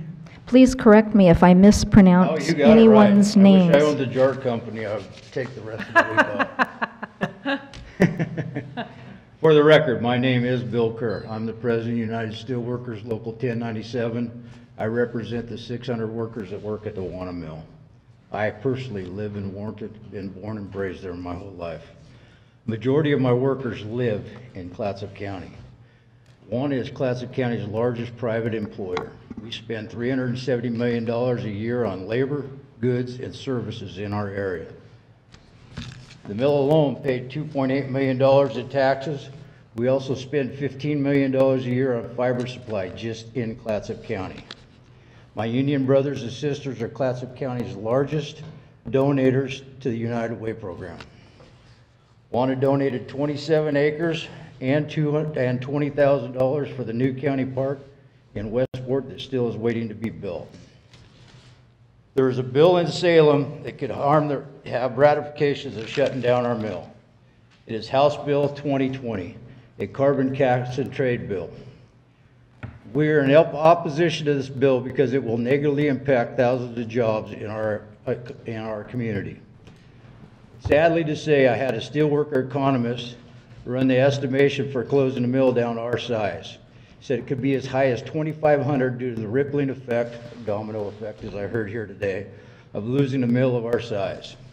State and local government can be expected to lose close to $20 million in decreased revenues from their tax base, negatively affecting our schools, public safety, and the tax-reliant industries.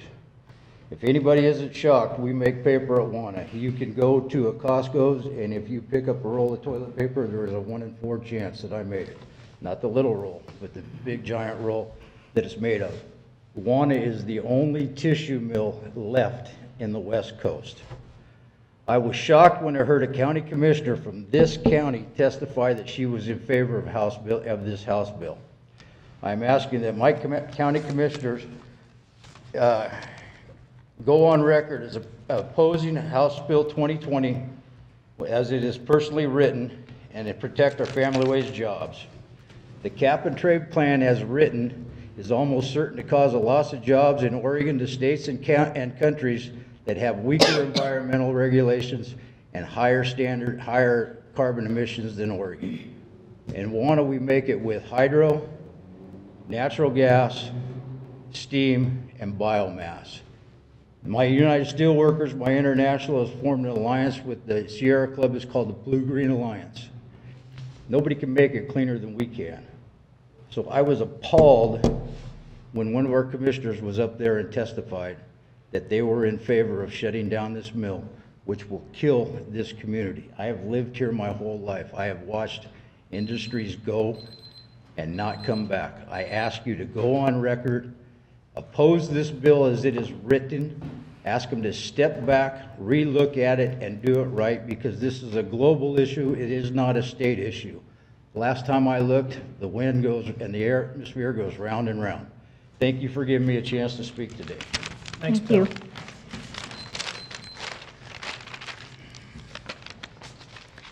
Stephen Burke. He left.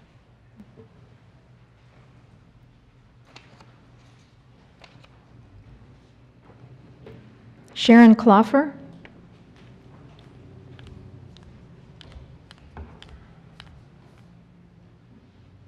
It's Klepfer. Pardon me? It's Klepfer. Klepfer. Yeah, sorry. Thank you. Hi, my name is Sharon Klepfer. I live at 506 Ridge Drive in Gerhardt. And I wanted to speak to the smart meter issues. And I just, first of all, wanted to thank all of you very much for bringing up citizens' concerns about the smart meters and having a great discussion and asking really informative questions. I'm one of those people who will probably opt out on getting a smart meter at this point in time. It would be installed 30 feet away from where the head of my head lays in my bed. I try not to stand in front of my microwave. I don't ever hold my cell phone up to my ear. I work on the precautionary principle. My concern, obviously, is the $36 a month charge. I think it's great that they're thinking about trying to get that reduced. I would strongly urge you all to advocate to have that charge reduced. Thank you. Thank you.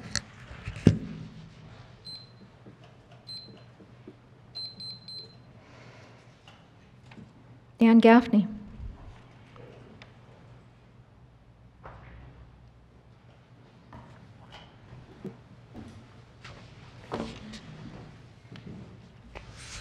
I came to say thank you. I'm Dan Gaffney, live at 41327 Hillcrest Loop, Astoria. And I came to say thank you for the support that this commission provided in allowing us to do the preschool feasibility study that ended about 7-8 months ago.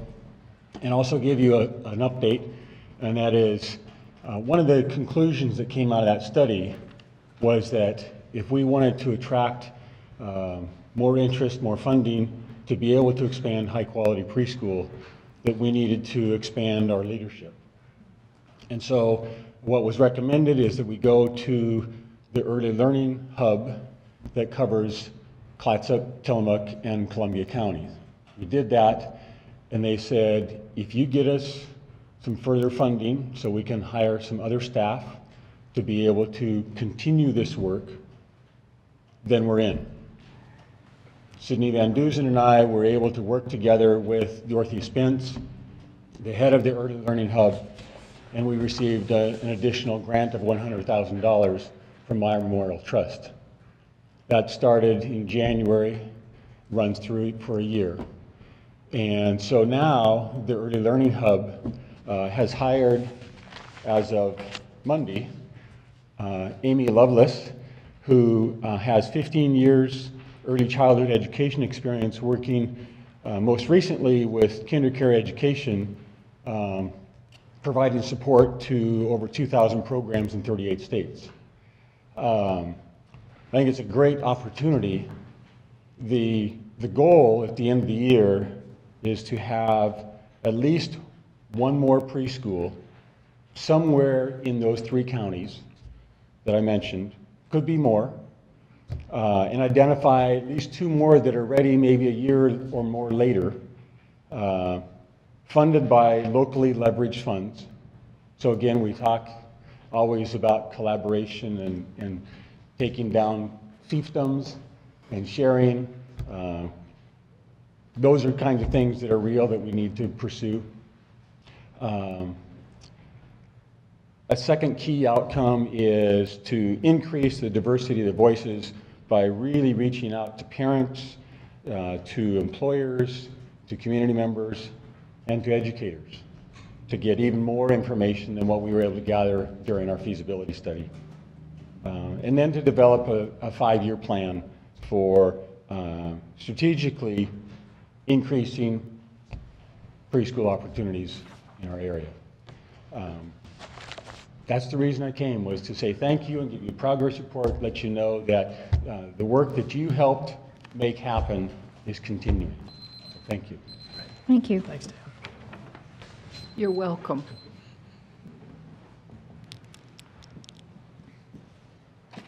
Carol Lucas.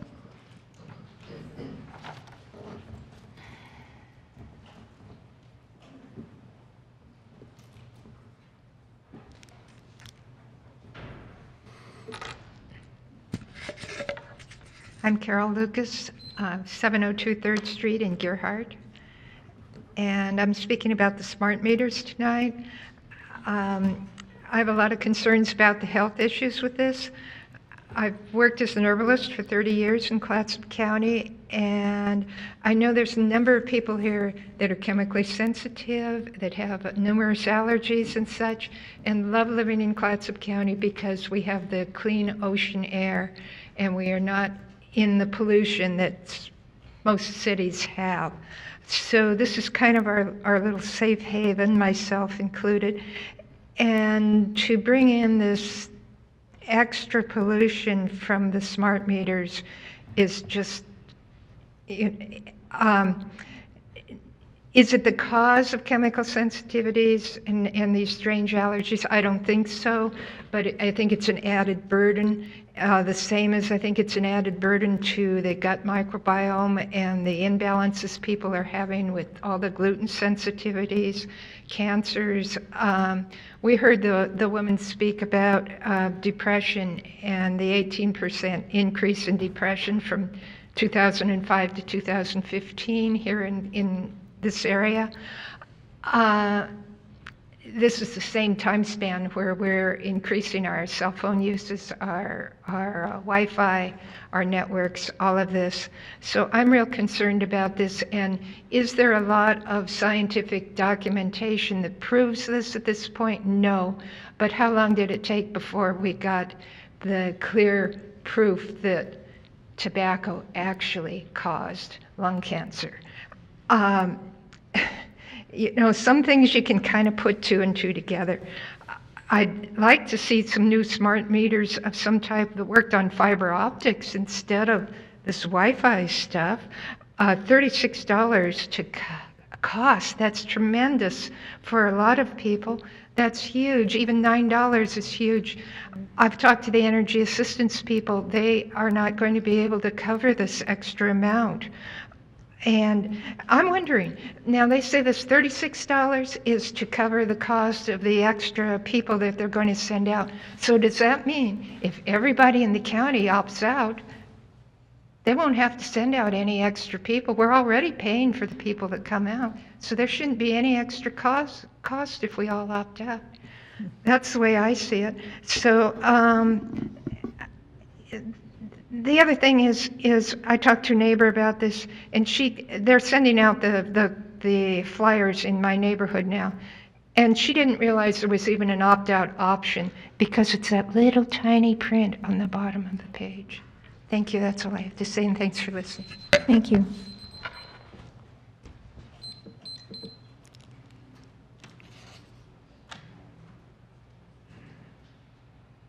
Barbara Hassan.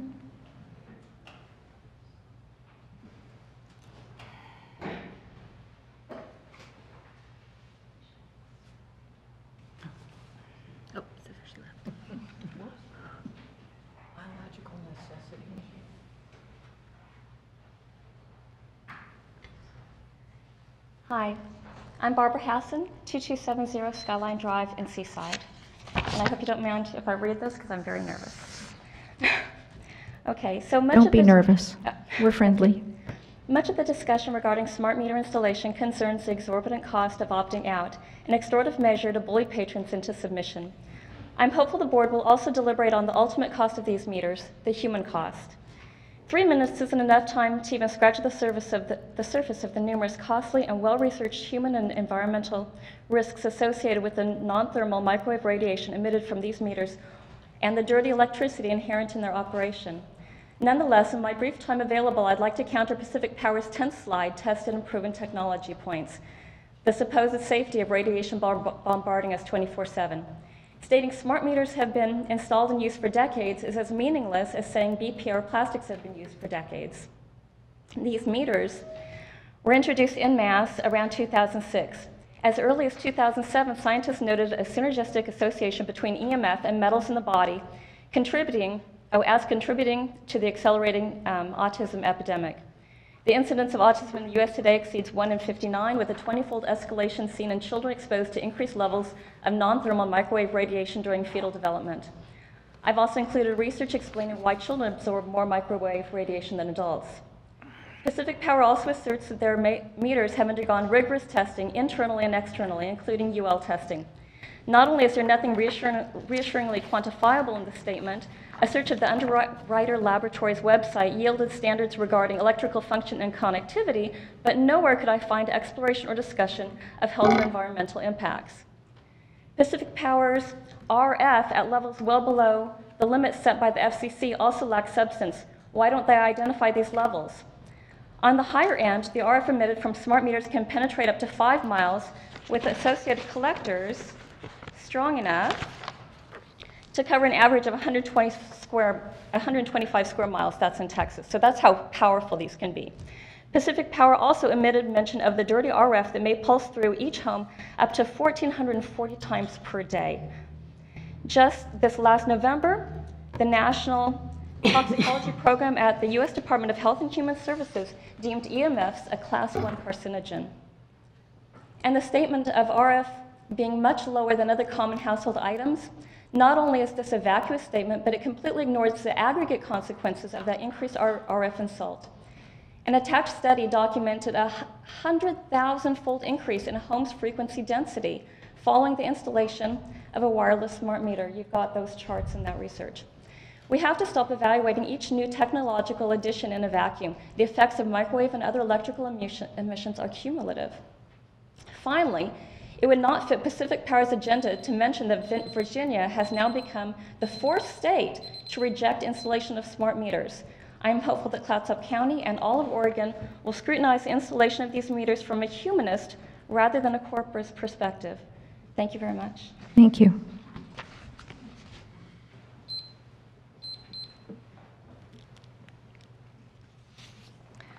Ron Weber.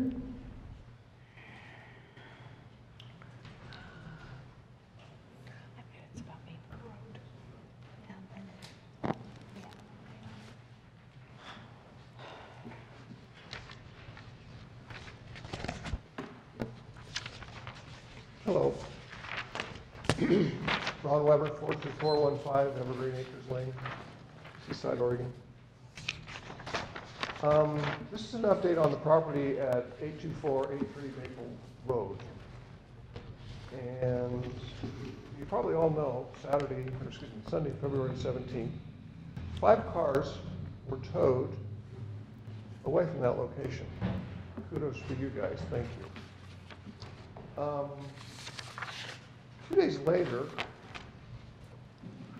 one of our neighbors pointed out where these cars turned up at.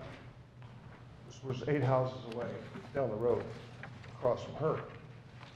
So, which shows on the map there, they just moved from there to there. Moving from one location to another creates the same situation. There's a glitch in the system, and they can play cat and mouse with these cars, a shell game with these types of vehicles. The first word that I thought of when I saw this, as she pointed out, was, this is unbelievable. I understand the situation is being dealt with now. And furthermore, code enforcement seems to be spread too thin in such a big area as Clatsop County. At the very least, please hire any necessary people to do the paperwork. I thought I'd gotten past all this first part already, but that said, I'm moving on to the original reason I came here to share a sequence of ideas I had. Number one, Clatsop County Sheriff's Office is always trying to hire resident deputy sheriffs for Jewell and Elsie County for quite some time with no success. I pay rural tax both tax law, but I was told to have this into existence. And second, I'm urging you, please, consider not auctioning this property off at your tax lien auction. Instead, utilize Copsey County employee housing for the needed Jewel Elsie deputy sheriff position as an added incentive to live and work in our area. Just use that property for that and build something that you guys already own, and we can have a deputy sheriff there. I probably got 30 seconds left. One thought on this electric thing that you brought up, Mr. Thompson. If they can charge that much money and know when you have a spike in your electricity at some godless time, instead of you running over to the computer to check all this stuff all the time, why can't they have customer service call you and say, you know, you might have somebody stealing your electricity. Check it out. She didn't bring that up. Provide the customer service needed back for yourselves. Thanks for being here. Thank you. Thanks for listening. Thank you.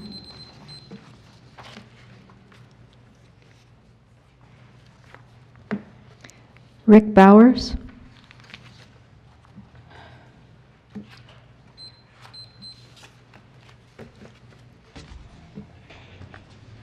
Rick Bowers, 357 Commercial Street here in Astoria. A couple of things. First of all, the homelessness resolution. Thank you all very much. Really good work.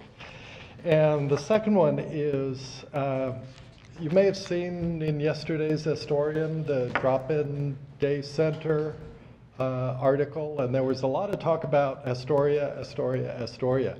And as one of the people involved, I just want to say I'm really considering it a county-wide resource. My wife and I used to teach classes when Helping Hands was in Seaside. So for a number of years, we were in Seaside and hear the stories of people coming up to use the social services here. And having a day drop-in center, a place for them to hang out while they've got appointments and whatnot, I think is a huge community resource. And I also see the Astoria one as a step one and a satellite, maybe multiple satellites around the county as it makes sense. So I just want to, you know, it does say Astoria, Astoria, Astoria, but I think it's Clatsop, Clatsop, Clatsop. So thank you. Glad to hear it. Thank you.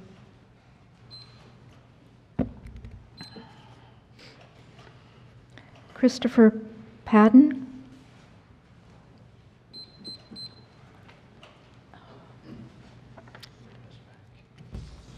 Pardon me? This. Oh.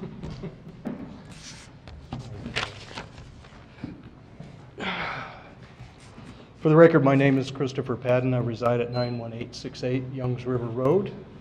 And I just wanted, just a quick note, I would like to, 2 weeks ago when I talked to you at your previous meeting, I presented a petition for a moratorium on smart meter opt-out fees. And what I'd like to do is add signatures to that we've collected in the meantime. This should add a total of just under 100 signatures that we've gathered so far without actually much effort at all. And I just quickly will read the petition for the record. It's Oregon law requires the Oregon Public Utilities Commission to, quote, represent the customers of any public utility to protect them from unjust and unreasonable practices and to obtain for them fair and reasonable rates. Whereas the OPUC approved Pacific Power Smart Meters program and opt-out fees without public information being disseminated or public testimony being taken, without peer-reviewed scientific evidence, including health effects of smart meters on people, animals, wildlife, or the environmental or public safety impacts, such as fire, with Pacific Power charging one of the highest opt-out fees in the nation and misrepresenting the justification of said fee, with acknowledged that this extreme fee prohibits many customers from exercising their choice to opt out. Therefore, we, the undersigned, petition the Clatsop County Commission to issue an emergency moratorium against Pacific Power levying any fee whatsoever on customers who choose to opt out of the smart meter program, until the matter of the opt-out fees can be properly redressed by the OPUC with the full and informed citizen input. And I'd like to add a couple of things. I don't see, according to my knowledge of home rule, I don't see that there's any reason why our commission should wait for the results of the lawsuit in Josephine County. They could join with Josephine County in solidarity to support that issue. Also, I'd like to point out a couple of things that was mentioned in the presentation. That there was I think somebody mentioned that there wasn't really any difference between a smart meter and a smartphone. A couple of two big differences. One is you have a choice whether or not you want to purchase and use a smartphone. You don't have a choice about a smart meter.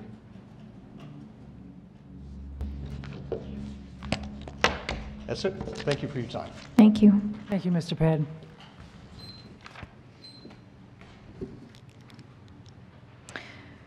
It is now time for our business agenda. Consent. Oh, yes. Sorry. Sarah, Commissioner Debaker, I don't know procedurally how to do this, but in the interest of time, is it possible for me to take what I had asked to go into the business agenda and put it back into the consent agenda? I guess we'd need a motion to do that. Make a motion. Make a motion. Okay. I move to take item to reverse item 7B, which we earlier decided to put in the business agenda.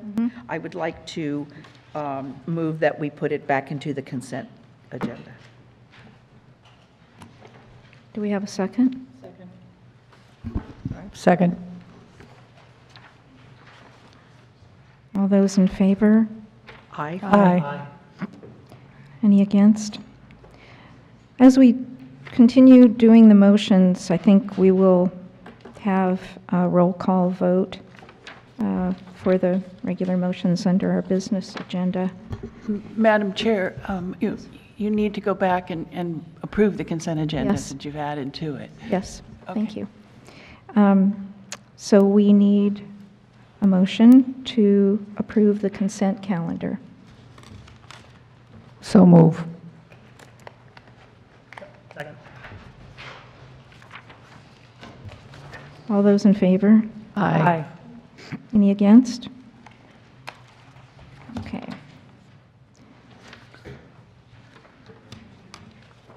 Now we have the business agenda. And we will consider the item that was moved from the consent calendar, item E, 7E, page 91. We may need some staff input on this.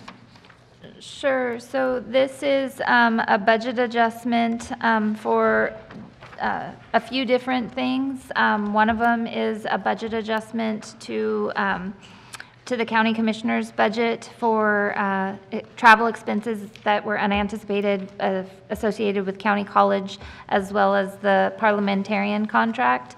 Those monies there's savings being realized in the county manager's budget, and so those monies will just be moved from one org unit to another. And then below that, there are several org units that have a variety of reasons, one being the Rural Law Enforcement District is making an adjustment to their personnel costs. There's also just an adjustment from dues and special assessments, just moving from one category to another. And then same for bike paths, and those are associated with there's certain categories that you cannot blend together, and that being special payments. And so those adjustments are being made there. And then the general fair general operation is also reducing their contingency. This is just for appropriation authority. These are donations that were made, but they didn't have the spending authority to spend the donations. And so it's just for appropriation authority only. There is no fiscal impact. These were either budgeted contingencies or, like I said, they're moving from one category to another, just kind of shifting where the appropriation authority is at. Thank you. Do we have a motion that the board approve the budget adjustments to remain in compliance with Oregon budget law per ORS 294.463? I assume during discussion you will want to hear the reason I asked to have this pulled. Then I'll make the motion for purposes of discussion. Second the motion. Discussion? So, Madam Chair, if I may, what I'm looking at is $1,200 to account for the costs associated with a parliamentarian contract. I want to introduce that by saying somebody told me they thought I didn't like Larry Taylor, so I called him to find out, and he said I'd hurt his feelings. Larry Taylor, I want to apologize to you. I did on the phone when we spoke. I'm going to do it in public. I like you. I respect you. This in no way was intended to hurt your feelings or disrespect you in any way, so I heartily apologize. Accepted? Thank you. What it's about, though, I don't understand the problem that we're seeking to solve, because I was shocked to read in the Daily Astorian on Wednesday, February 6th, on page A9, an ad, the Clatsop County Board of Commissioners, parliamentarian, informal request for quotes. And what we were looking at, 2 meetings per month plus 1 training session. Now, I love training sessions. I love to have everybody get smarter and better at what we do. Have great respect for Mr. Taylor's skills in this regard. I would be happy to vote for a contract to give all of us training to get better. To go to an outside parliamentarian when we've had the services of our county council, please help me understand why we need to pay somebody outside an additional amount of money. I got to say, I agree with Commissioner Thompson on it. I think we need the training. I think it's important to have us all boned up on exactly what Robert's Rules of Order and procedures, and I just don't see the need to have it on a continual basis. I just think it needs to be a training, and that's what I've expressed that before. And I would say a couple of things. One, I think we've talked more than one time about the need for us to get some training and to get our skills back up to a certain level. And we did discuss putting it out for public requests if anybody would want to apply for that. Mr. Taylor is a certified parliamentarian, and so he would fit that bill. I don't think we discussed that it would be a long time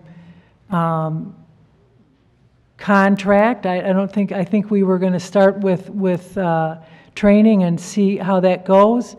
And I'm comfortable with that, and if it needs to go longer, then I'm comfortable with us discussing it at that time. But the other side of it is, the rules state that the chair is able to have a parliamentarian. So there's 2 different things there. One, there is, I thought there was consensus on the board's part to bring in a parliamentarian to bring up skills and do training. Absolutely not.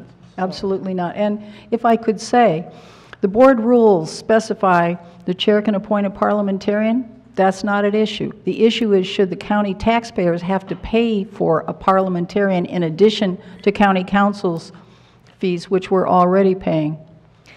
So you don't have a problem with a parliamentarian coming in, you just have a problem paying for the parliamentarian for their skills? No, I have 2 issues. One is taxpayer dollars going to pay a parliamentarian. Yeah. Second is, to what extent is this an attempt to limit the free speech of commissioners? If we're all trained and we agree on what the rules are, I've seen a number of actions that I think are detrimental, including proposing limiting commissioner reports to 5 minutes. Well, that's So a separate so I'm issue not than done yet. parliamentarian. I know that. Okay, thank you.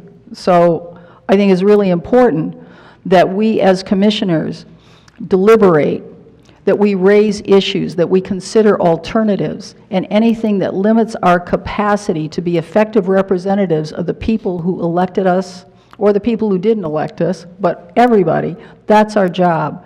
And I don't want to see an artificial constraint brought in, and I've already seen several structural changes proposed, so I see the parliamentarian as an additional limiter on what we're able to do effectively as commissioners to represent our constituents.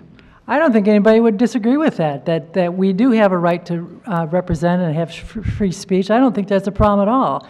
But if you're discussing, if you're saying that Robert's Rules of Order is not appropriate for this body, that's a whole different question. The board rules specify that we'll use Robert's Rules of Orders except when it's better if we don't. Well, there's also a parliamentarian is trained in Robert's Rules of Order, so I don't see what the problem is. Point of order. Already in this discussion, we are not following Robert's rules. It's obvious to me we need training. But it's been my experience when we had training before, several years ago, we had several hours of training, and that held in our minds, our memories for a short time. It is not enough to have one training session and not have any guidance as we are conducting our meetings, because we are used to doing things a certain way, even if they may not be following Robert's rules or parliamentary procedure. And therefore, this is why I have asked that we have a parliamentarian to train us effectively.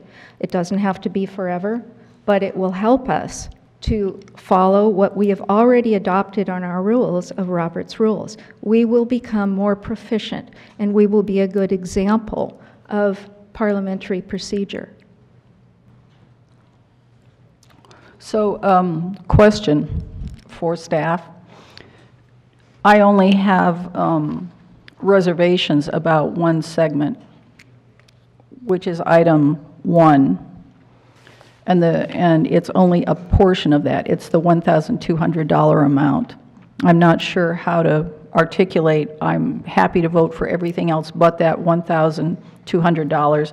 I don't know how it works if we leave it in there and people voted up or down, but I'm for everything else save that. So, well, or I would think that you could make a motion to approve it, but at, well, you already have a motion on the table. Amend it to approve it for the $4,000 less the $1,200, so you could. I would make that. I'm the maker of the motion, you're the seconder, right? Do I recall that? Last time? I think so. Yes. So I would, the maker of the motion agrees to that friendly amendment that I vote to approve everything but that $1,200. Is the seconder of the motion agreeable to that? Yes. The clerk, so the motion is, please restate the motion. The motion is to approve. I know. They get in the way, don't they? Is to approve item 7E, which is to move that the board approve the budget adjustments to remain in compliance with Oregon budget law per ORS 294.463, except the amount of $1,200 to account for the costs associated with the parliamentarian contract. That's the motion. Thank you. So the clerk will call the roll for the votes. Commissioner Thompson? Aye. I made it. I want it. Yes. Aye. Commissioner Webb? Nay. Commissioner Silva? Nay. And Commissioner Heffenberg? Nay. So the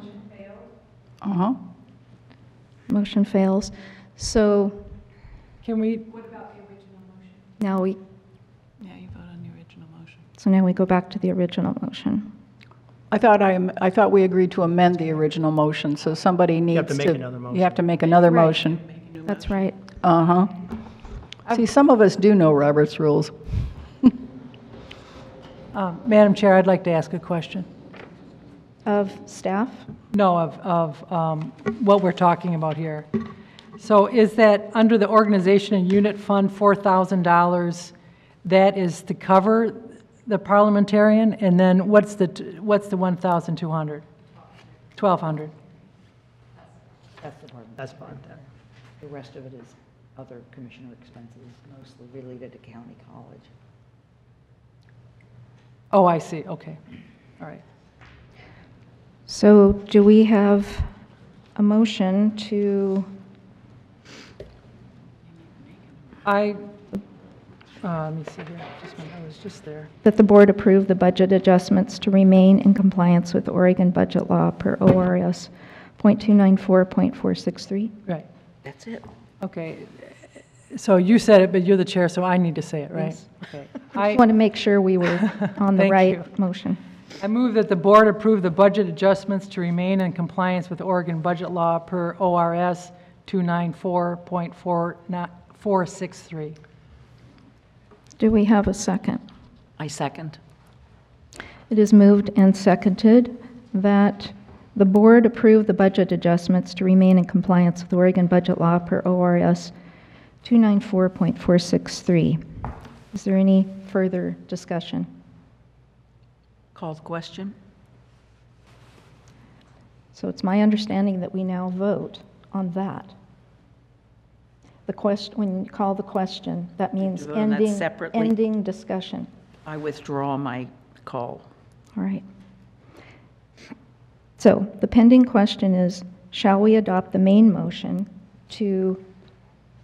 that the board approve the budget adjustments to remain in compliance with Oregon budget law per ORS 294.463? An aye vote will adopt the motion, a no vote will defeat the motion. The clerk will call the roll. Commissioner Kayla? Nay. Commissioner Webb? Yes. Commissioner Sullivan? Yes. Commissioner Thompson? Nay. Commissioner Nett? Yes. So it does. So the ayes have it, the motion is adopted. All right. So.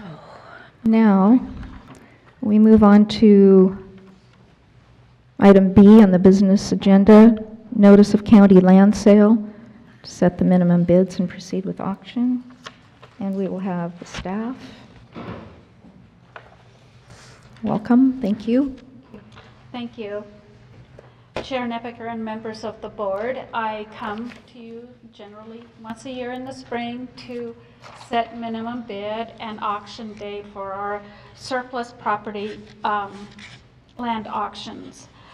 We have a group that meets and determines feasible minimum bids to be presented to you on these properties and terms of the sale and the sale date, and these are all according to our board policy and Oregon Revised Statute 275. And we have selected 5 parcels for this, including some parcels in Astoria, Elsie, Surf Pines, and Warrenton. And all properties will be sold as is in cash to the highest bidder. And next to me is the Director of Assessment and Taxation, Suzanne Johnson, and I will let her speak to you about one of these properties. So both on February 6th and February 12th, maybe just February 12th, but included or sent to you by Monica was a memorandum regarding Maple Road in the LC area. And included in that memorandum was something that Serpa and I prepared from February 6th about the status of this property at that time. You heard from Mr. Weber this evening that the status has changed from this memo, and in fact, several of the cars were moved from the property.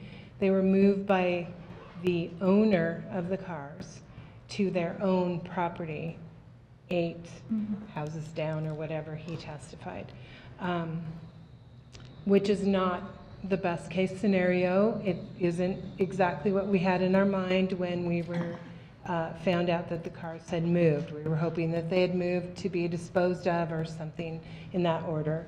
But I think in your memorandum there was a letter from the owner, Mrs. Hastings, who's the mother of the son who we foreclosed on. And they also own property in the neighborhood. So that's where they went, and that, to my knowledge, will become an active code violation case also. So, unfortunately, the way we wanted things to happen didn't happen, but we still have this piece of property that we would like to see be sold. And also included in your packet was some legal opinions on whether we have to clean up the property or not. And it is our understanding that we do not have to clean up something that we didn't cause. And so while, you know, being a good neighbor, it would be nice to be able to clean all of these up. But it's also very, very expensive. So that's where we are. I just wanted to update you to where we are at this point, and then ask for your consideration of our county land sale. Thank you. Madam Chair, I have a question. Commissioner Thompson. Thank you. So, I don't know, maybe the Sheriff's Department wants to buy this and find some way to build deputy housing. I don't know, Paul, what do you think? Is that? When the rural law enforcement district was originally started, that was one of the proposals that would be that we would have residential housing for both the Napa and Jewel area. The challenges is when Measure 50 and 47 came to be, the taxing authority was dropped for the rural law enforcement district by 20 to 25%. At that point in time, the commissioners in the sheriff's office made the decision that while we wanted to have a resident deputy out there and an office in both those locations, that's what we could afford at that time. And we have had a challenge with hiring into that position as a resident. What we're doing now is appointing a deputy long-term to serve that district. So that is that person's primary patrol area. Currently, as I don't know if you are aware, but we're down 4 positions, is that, and the downside to being down 4 positions is it takes about 1.5 years after we hire someone where they become truly useful to us. So being down 4 positions oftentimes means that deputy is not only covering the Jewel LC area, but also covering the Hamlet area and coming down into your neck of the woods for Arch Cape area at times. That's a long way from here to there. That's a very long distance, yes. The challenge as I see it is those sort of expenses are singularly responsible for the rural law enforcement district. We do forecasting out to 10 years, and our challenge is the cost of doing business, as you all are aware, far exceeds new revenue coming in. We've been lucky over the course of the last 4 years with timber revenue coming in where we are digging a hole less quickly. But even right now, with the timber revenue being as high as it is, the cost of providing the current level of services still exceeds revenue coming in on a year-to-year basis. So let me pause you. So if I hear you correctly, if the residents of rural Clatsop County are to receive, let's just call them adequate policing services, it will require supplement from the general fund or some other funding authority because the money in your taxing authority is inadequate to provide service levels that have been received heretofore. Is that accurate? That's correct. Okay. So let me pause you. So if I hear you correctly, if the residents of rural Clatsop County are to receive, let's just call them adequate policing services, it will either require supplement from the general fund or some other funding authority because the money in your taxing authority is inadequate to provide service levels that have been received heretofore. Is that accurate?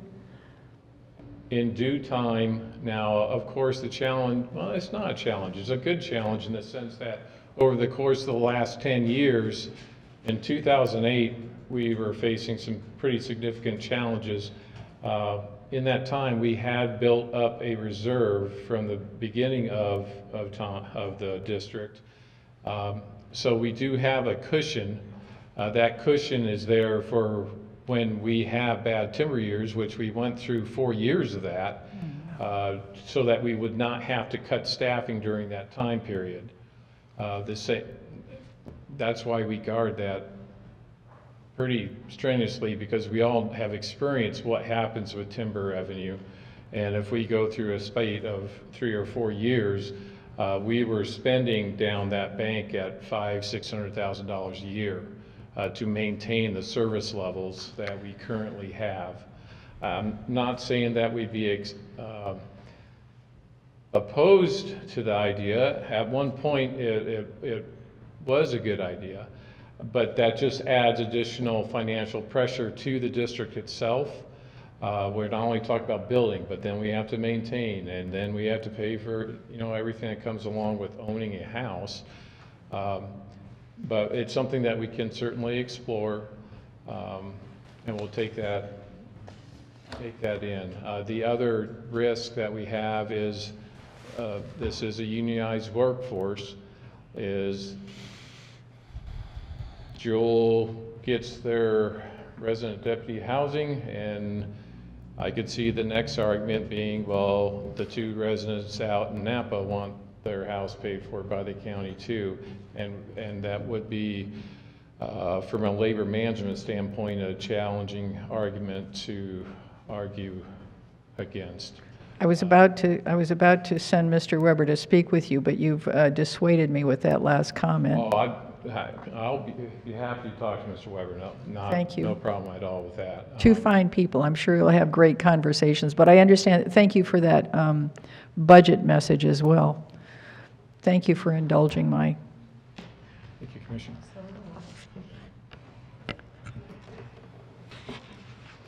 Any more questions? Can we entertain a motion? Well, I make a motion that the board adopt resolution in order as presented approving the surplus county land sale, approving the minimum bids, and setting the sale date and authorizing the chair to sign. Second. It is moved and seconded that the board adopt the resolution in order as presented approving the surplus county land sale, approving the minimum bids, setting the sale date, and authorizing the chair to sign. Is there any discussion? The pending question is that the board adopt the resolution in order as presented approving the surplus county land sale, approving the minimum bids, setting the sale date, and authorizing the chair to sign. An aye vote will adopt the motion. A no vote will defeat the motion. The clerk will call the roll. Commissioner Webb? Aye. Commissioner Sullivan? Aye. Commissioner Thompson? Aye. Commissioner Cleo? Aye. Commissioner Nester? Aye. Thank you.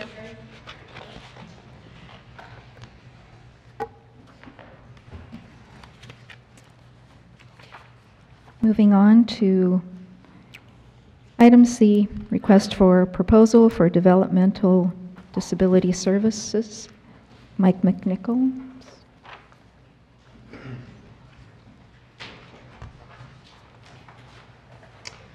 Good evening, this is Mike McNichol, Director of Public Health. In front of you, you'll see that we have 2 RFPs that are ready to go. One is for mental health services in the county, and the other one is for developmental disabilities in the county. This isn't driven by any particular thing other than it's good due diligence on our part as the county. We haven't done one of these in several years. And you can read through what these RFPs would be looking for. And really what we're looking for is a pretty short time around, because the contract we have currently with CBH actually ends at the end of June. So we need to have this done as quickly as possible to get the wheels going. So if we do have some people who want to put in for the RFP, we can get them selected and see how it goes. I have a couple of questions. Commissioner Webb? Mike, is it, I'm assuming, is this state pass-through money? Yes. Both of these are, right? So I assume that the RFP is formulated is designed around the state requirements for this Correct. money. Yeah, we have them vetted through both state programs before we came through and also with county council. Yeah, okay, so staff is comfortable with, okay. This has been well vetted. Yeah, okay, good. I'm sure. Okay. Thank you.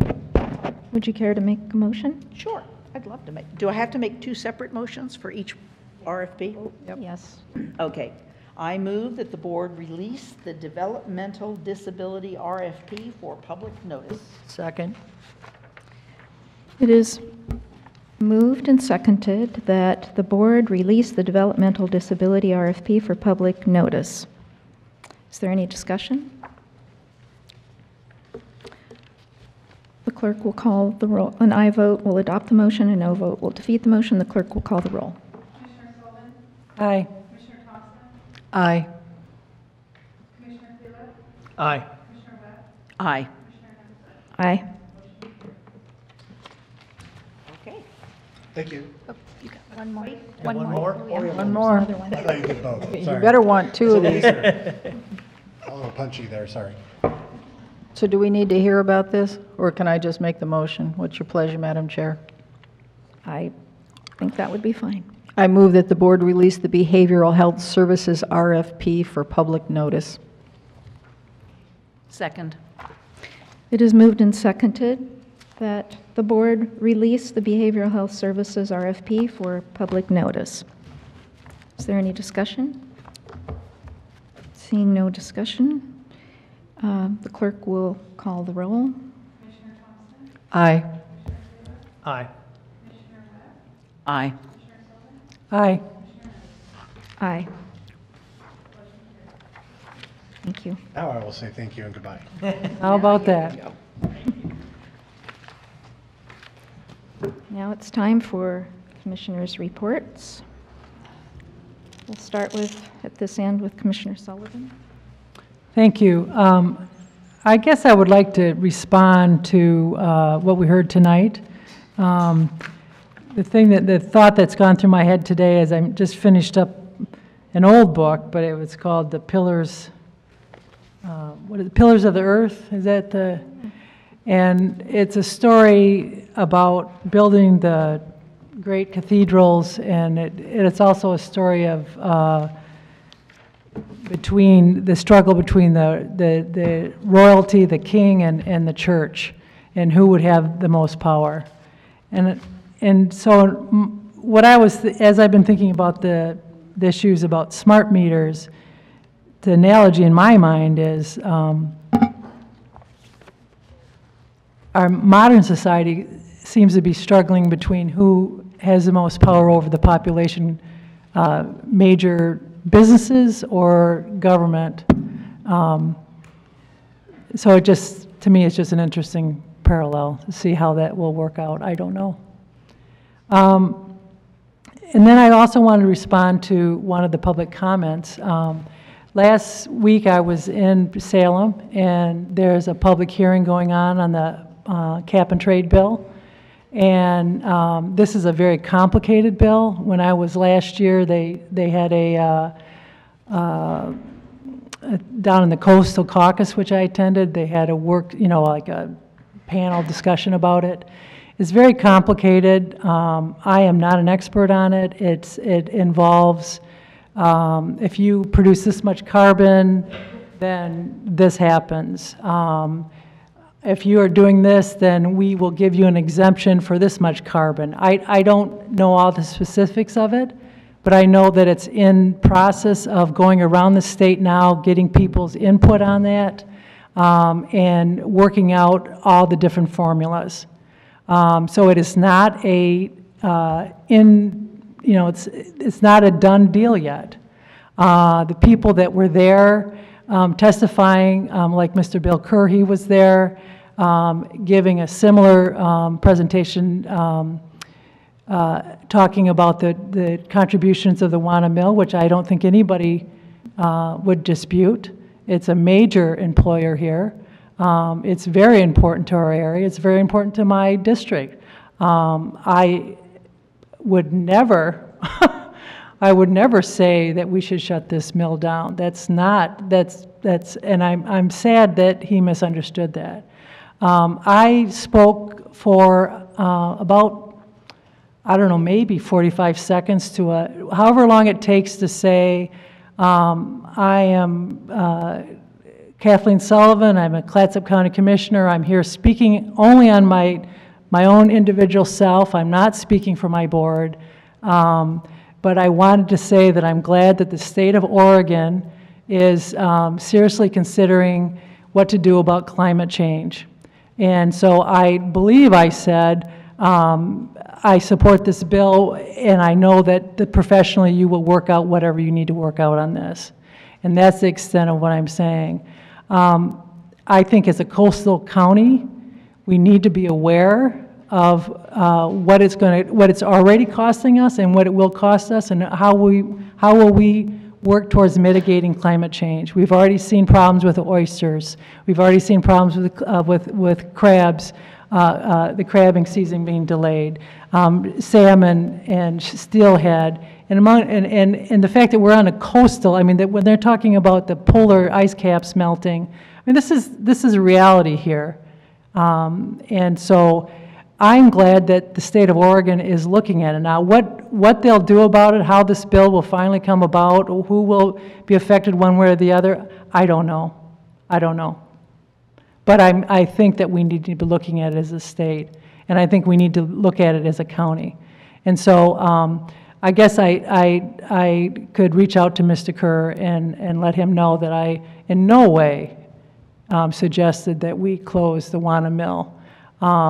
That's not the reality. But the reality is that we do have to look at, as the catastrophic wildfires that we have.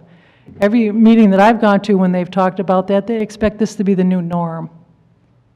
You know, that's a reality that this state will be paying for. And so how do we mitigate what's going on? I don't know what the answer to that is. And I know there are several bills in session right now discussing what to do with climate change. I'm not the expert on that, but I'm glad that we're looking at it. And I can't apologize for that. I have family members that I am much older than, and I'm very concerned about what their future is. And morally, I just feel I have to speak out. I can't do otherwise. So, thank you. Thank you. When are we going to talk about these letters? I assume these are from you? Assume what letters? Whose letters? Those were, are you referring to? These two proposed yes, letters. Yes, those were, I sent out the email regarding the Jackson County letters. And so we had talked, I thought that we had talked about staff drafting a version of the letter and seeing if the board would be supportive of signing something like that. So that's just a suggested draft. When they will be discussed? During your report, or? You can discuss them during your report, or I can bring them up during my report. That's when they were on the dais when we came here? Uh-huh. I haven't read it yet. I haven't read it yet. Checking. Okay, so during your report. Yeah. Okay, just want to clarify. Thank you. Commissioner Webb? I have nothing to report. Commissioner Quila? And I'll be fast. On the 15th of this month, I went down to Salem. I'm part of the ODFW Fish Passage Task Force. So we had our kind of quarterly meeting, and groups made up of, I think, 9 members. We have fish biologists, conservationists, water users that are all part of the group. And one of the big projects every 5 years is to develop a priority list of fish passage barriers, or ones that they want to, that are high priority ones to remove. And out of 66,000 that there are in the state of Oregon, I was surprised that there weren't a lot of them actually here in the Northwest. Most of these high priority barriers are located in eastern Oregon and in areas upriver and central Oregon. And so I wasn't part of the process of grading these, but I was kind of surprised that here we are right here in the mouth of the Columbia River, right here in the Northwest, that I thought there'd be more of these. But I guess the reason is that we have pretty steep topography. They have shorter distances for drainage. It goes right straight into the Columbia River, it's right straight in the Pacific Ocean. We have a lot colder temperatures, And in areas in eastern Oregon and central Oregon, you know, they have long streams, long rivers, and when you have one barrier, you have a big temperature difference. You have a lot of degraded waterways, which is a great thing that we have better water quality and a lot of advantages here in the Northwest. But anyway, I'll be presenting this on behalf of the ODFW Fish Task Force at the ODFW Commission meeting. The board meets in April, and so I'll be presenting it on behalf of the task force. But it's a fascinating study. There's a lot of smart people on this task force. I'm not one of them. The rest of them really know what they're talking about, and it's a really interesting board to be a part of. That's cool. I attended the Clatsop County Fair Board meeting last week. Monica was there, went over the proposed budget for 2018, 2019, item by item down the line. Really enjoyed getting to meet some of the members of the board. Exciting news is they'll be talking about they're potentially talking about some significant capital improvement projects out there. They've been saving their money, they've been very fiscally conservative, and they want to make a big improvement to the facilities. So that's more to come on that, I guess. But it's exciting. It's a good group, and they invited me to go to the Clatsop County Livestock Association annual meeting last night. So it was a steak dinner.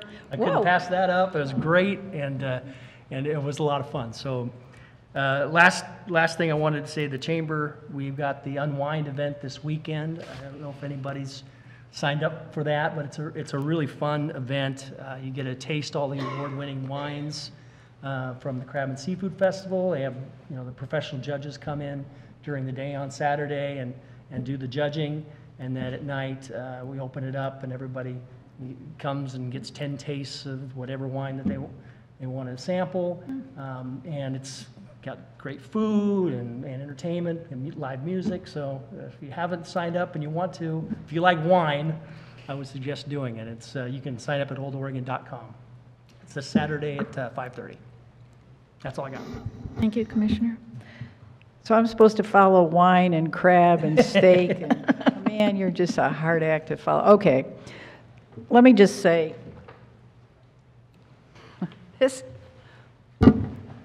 I could report on a lot of stuff. This is why I'm concerned when my colleagues say, oh no, we want to limit commissioner comment to 5 minutes. I don't even know how to integrate what I'm doing into our board work and then how to link our board work to the staff work. I think that's a larger systems issue that we need to work on, because I think if we don't do that, we're missing out. We're cheating. We're basically cheating our constituents. I'll tell you that March 6th is the Clatsop County Job and Career Fair, going to be up at Patriot Hall. It's amazing. It's an opportunity not only for the students in our area and across the river, all the Clatsop County high school students, sophomores, juniors, seniors, to come and learn about how to get a job right now or in the summer and how to get on a career track. There's a segment in the afternoon for older adult job seekers. So it really is an amazing opportunity. So March 6th, Patriot Hall.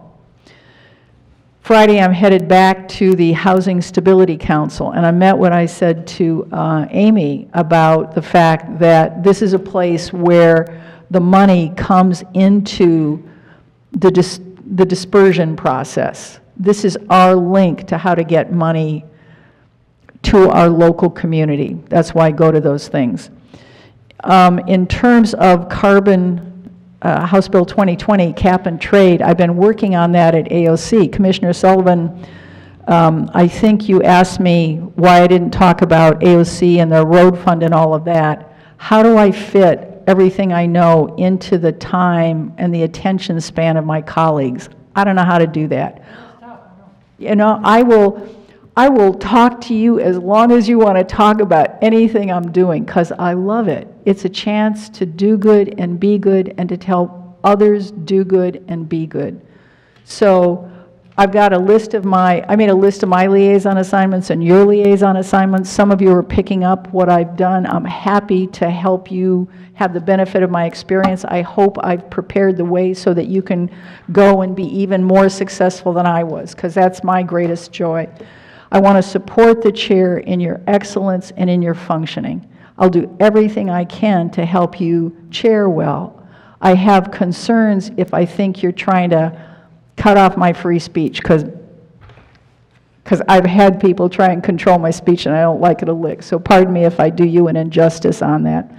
I finally want to say a thank you to the staff. I am so pleased, I'm so honored by the changes I see in the approach that staff has to the County Board of Commissioners. It's heartening. It's a positive way to go forward, no matter how anything else turns out. To have what you're doing, the way you're doing it, just makes my heart blossom. So thank you, and thanks to the clerk of the board as well. I'm looking forward to a robust budget season, because I tell you, I want to have us look at our process so that we stretch it out, we unpack it, we make it available and accessible to people on a very personal level. I went to some meeting and somebody said, at the heart of every success is human relationships. And so to the extent that we have positive human relationships with each other and with our stakeholders of every stripe, we're on the road to success. So I hope that we continue that. That's enough. Thank you. Okay, so I attended the Public Safety Coordinating Council meeting.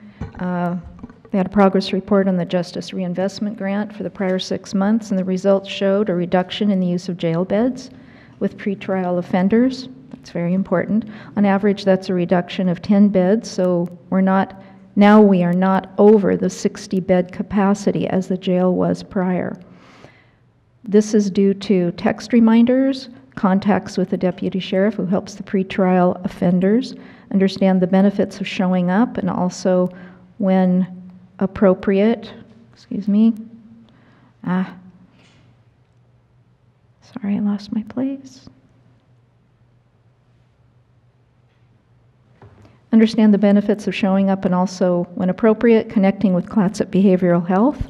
So this is all part of the SIM, sequential intercept mapping, I believe. Between July 1 and December 31st, 98.7% of defendants in the pretrial program were not charged with a new offense. That is a great improvement. That's because they're being kept connected. So they're not, people in the pretrial program are not being held in the jail. The year before, pretrial offenses were much higher and thus crowding the jail. There's going to be a SIM follow-up with GOBI, Greater Oregon Behavioral Health, on May 3rd at the Public Safety Coordinating Council meeting. 270,000 needles have been exchanged and 300 kits of naloxone given out over the last 1.5 years.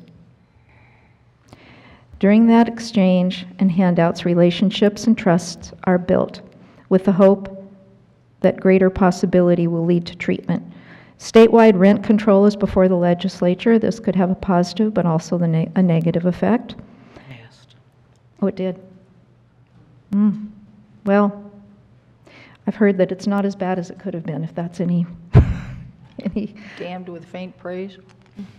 CBH has peer mentors, those who have gone through treatment. I think Amy spoke to that a bit, and now helps offenders who are involved with the courts. These mentors help troubleshoot, give rides, visit homes, and this breaks down barriers, forms connections and benefits for both parties. Connections are very important in all of this. Due to our county, that helps alleviate loneliness and depression too. That's my input. Due to our county being fiscally conservative and very responsible, it's looking good for the jail bond. This is going to save taxpayers money. We already know this. This is old. And an idea for a clubhouse is being considered. Amy spoke to that, I think. Something like that. This will be for people with mental health issues to come in, connect, and participate. I attended the Seaside City Council meeting where they spoke had a presentation on the opioid addiction treatment facility going in. This will save approximately $800,000 each year because they won't be driving people into Portland. The Arts Council meeting, Bruce Connor from Sundial Travel spoke about the cruise ships and interaction with passengers about the arts. The cruise industry is, according to him, growing exponentially. In 2017, 26 cruise ships, 38,000 passengers. In 2018, 40,000 passengers. And 42,000 are projected for 2019, May to September. Also, the river boats bring a growing number of people. Land tours are designed in 4-hour trips with an average of 15% of passengers joining. The Arts Council is considering tours for the economic benefit of the arts and artists. With the cruise people. Submissions for tours are in 2020. And let's see, Joshua Heineman from the Seaside Visitors Bureau spoke about being proactive in the county, not just Seaside, with possible inclusions for arts offerings and mitigating impact on the North Coast with increased tourism. I know that's a concern. One is spreading out attractions and offerings over the year rather than advertising for more events in the peak season. Also, companies are looking at park and ride stations and ride sharing. So I will be as quick as possible because I have quite a few things as well. So one of the properties that was not on your list tonight but has been frequently spoken about is the G Road property. And the reason that it was not included on the list is because there's several questions that staff have. Right now, I'm just informing you of this, and we can bring this before the board at one of the next future meetings. So the property, as you know, had significant health concerns about it. And so selling it as is, staff, you know, we have concerns as well. But again, like Suzanne and Serpa spoke to earlier, there are significant costs and risks associated with us doing anything to a property. So some options that could occur, you could hire an experienced company that for the possible hazardous waste removal to eradicate garbage and appliances while performing analytical tests. This has a lot of very unknown possibilities and could potentially be very expensive. You could hire a company to remove and haul in a sealed line dumpster to a hazardous waste facility. The estimated cost is approximately $4,000 to $5,000 per dumpster, and analytical tests would still need to be performed at an additional cost. Do we have any idea how many dumpsters would be involved? I don't think that we would really. Like 10 or 20 or? The idea of the dumpsters is for the RVs out there. So what they would do is pick the RVs up and they put them into a lined semi-trailer and take them to a place that would accept them. But the testing would still have to be done on whatever it is. Yeah, and we don't know what that additional cost would be. Another option is to hire a company to dismantle the house and dispose of the garbage at an estimated cost of $30,000, but that would again still be different from the RVs that are located there. And then there's also the potential to contract with Lewis and Clark Rural Fire Protection District for an in-kind donation to burn the house down. This would require hiring an excavator and an operator to monitor the fire for several hours, as well as to come back once the burn is complete to haul any unburned material away, and then the additional expense of removing the RVs. So you're going to put stuff in the air if you burn it? It would be used as a burn to learn. If they call it burn to learn. I get that, but all I'm talking about is we don't know what's in there, so. We know what's inside the house. We don't know what's inside the RVs. And those would not be burnt. Okay, fine. Thank you. Made my heart beat there for So those are things to consider, and so that's why we did not include it on the list. Because again, there's a lot of hazards that are associated with it. There has been some consideration as to, do you sell it as is, but with contingencies that the person purchasing it has a certain amount of time that they would be required to clean it up, or it would revert back to the county. That's another option you could consider.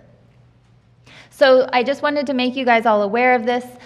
We can bring forward at possibly the second meeting in March, this, to bring forward for county auction as well, and move forward from there. Any comments? No? Thank you.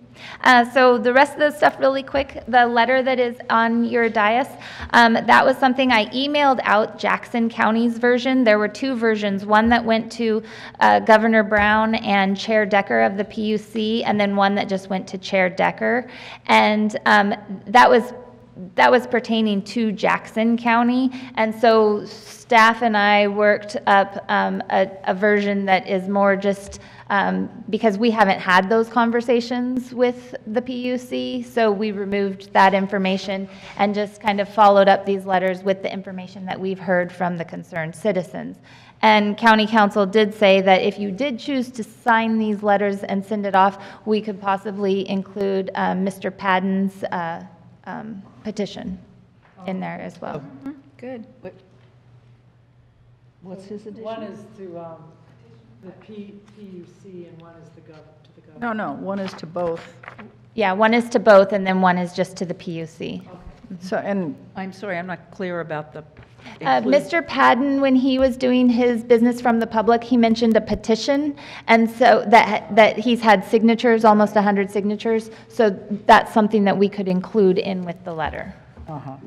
So Madam Chair, may I? Yes, Commissioner Thompson. So I appreciate that you did this work. I appreciate the passion of everybody who raised concerns. I think the PUC, sorry, cough drop. I think the PUC could and should change the way it does business to look at the human impacts. So hopefully this and other actions that I'm taking with some other folks will have that end result, because I'm told that it isn't the state law that has the PUC not considering human impacts. It's simply their interpretation. So looking to have some influence with some people who have some influence with the governor, who will hopefully change the way the PUC does business. Wouldn't that be swell? In the meantime, I prefer the shorter letter, the one that is to both the governor and to the chair of the PUC. I like the idea of, generally speaking, I don't like form letters, but you know what, this is good enough to get the job done, and it expresses the concerns of our constituents. I want us to be able to forward those petitions. So I'd be in favor, I don't know if you want a motion or what, but I would be in favor of sending this letter and the petitions that were submitted to us, the one that is to both the governor and the PUC, just not because everybody has the same concerns. I know a lot of people who are very fine with smart meters, but in respect to the people who are not, I want to raise their concerns with the body that has the authority to deal with them. That is not us. I want to urge that body to consider the perceptions, the passions, the concerns of citizens, constituents, people impacted by this who have concerns. So given all that, I want us to send this letter, and I'd make a motion that we send this sample letter and Mr. Padden's petition to the governor and the chair of the PUC. So that's a motion. we have a motion. Do we have a second? I haven't had time to read the letter. I mean, Sorry. And you don't, I mean, you don't have to take action tonight if you don't want to. So perhaps we need time to. And I can put it on the March 27th agenda, if you guys want to make a motion at that time. What month am I? March 13th, sorry. Yeah, March 13th, sorry. My only concern is these smart meters are going in. That's right, they are. Like right now, because I got both the postcard and the letter. And if they go in, and people, I mean, so number one, people can, with concerns, can go to the public forums in Astoria and Seaside. They can call the hotline and opt out.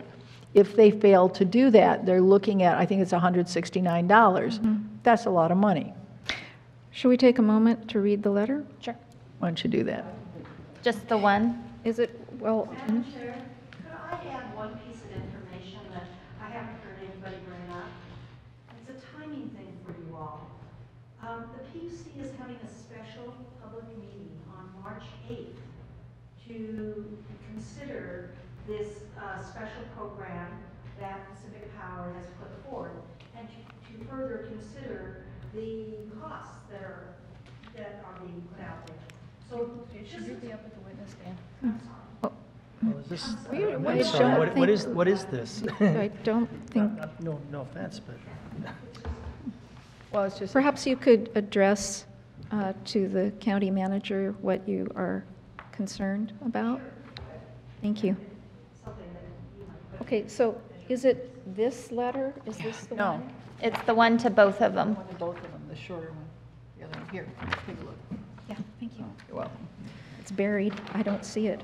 I was going to say, Do you have yours? I have three. Okay. So what are we looking at? So we're looking at this one? Yes. Okay. I'm just going to say something. I've heard the testimony, the public comment, heard the presentation. I appreciate everybody's opinions on these things. In my circumstance, my district is Astoria and Warrenton. I believe that's the proper venue to raise complaints. I know I'm different. Others have unincorporated areas of the county in it. I feel strongly that we do not intervene on this matter, and I feel like they've already had this discussion at the city of Astoria. They chose not to take any action. I don't want to be an appellate body so that people come and wage their concern at the local level, and then they decide to come to the county commission to try to get some different result. And I felt like the presentation that Pacific Power made tonight made sense to me. I recognize that people have the concerns about health and safety, but I think that was pretty important for Warrenton to be able to install these type of monitoring devices on all of our storm pumps and all of our wastewater treatment pumps. Provided real-time information to the Public Works Department. It was a godsend to the Public Works Department to be able to know what pump is failing and be able to go right to that area and be able to solve issues in a lot quicker way than they did. I know that this is different. This is apples and oranges. We're talking about much more comprehensive and extensive implementation here, but I do believe that the benefits, I think, are positive. I do think they're trying to upgrade the power grid, and I think that's a positive thing. So that's just my opinion. And I would opt not to send a letter myself. But this is mostly addressing the cost to opt out. So, I recognize that. yeah. And I think that's significant. I mean, we're dealing with people in this county who don't make a lot of money. And, I mean, I wish we could have addressed, I guess I'm confused about the reference to the ORS.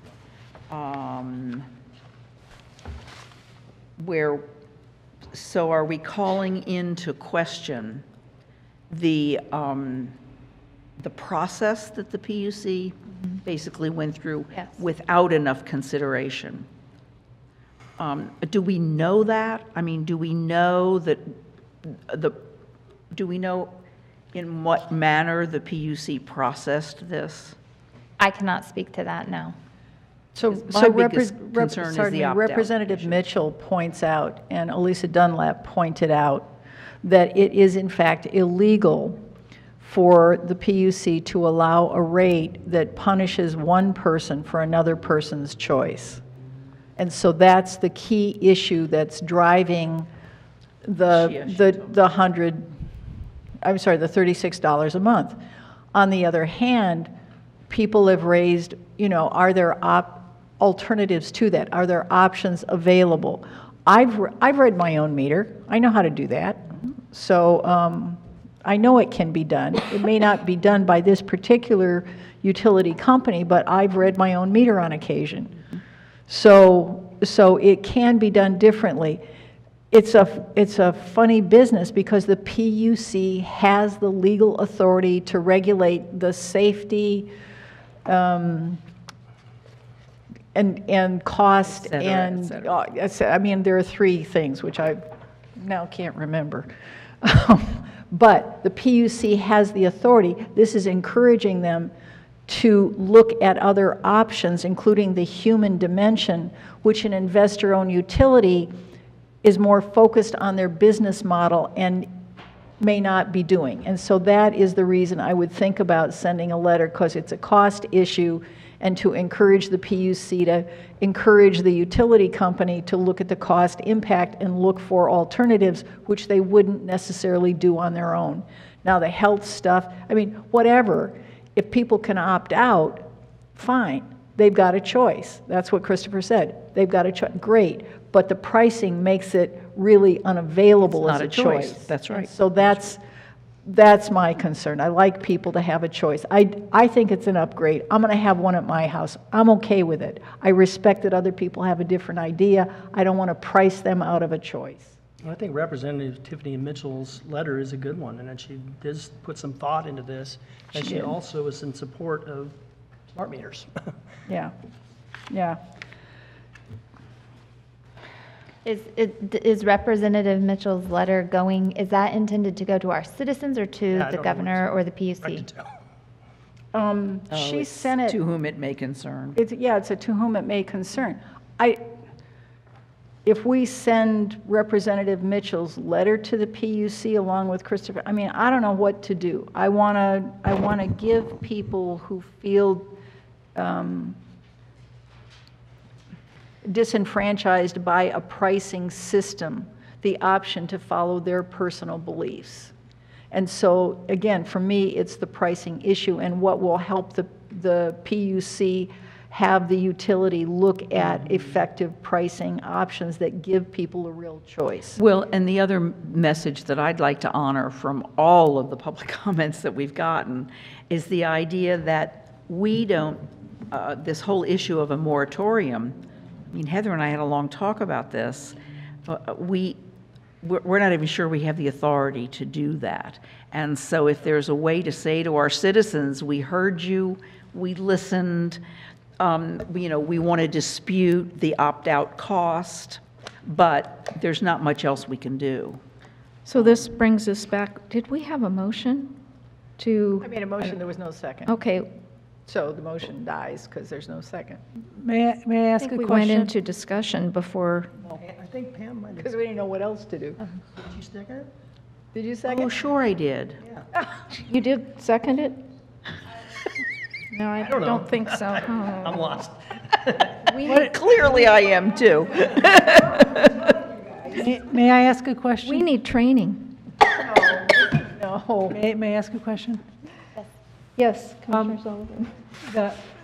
What are we hoping that the PUC, or what is it, PUC or the governor, what are we hoping that they do with this letter? To hear our concerns and address the issue. Hear their constituent, hear the. But we're not asking them for specific action, we're just informing them that. Of what you have been hearing from your constituents.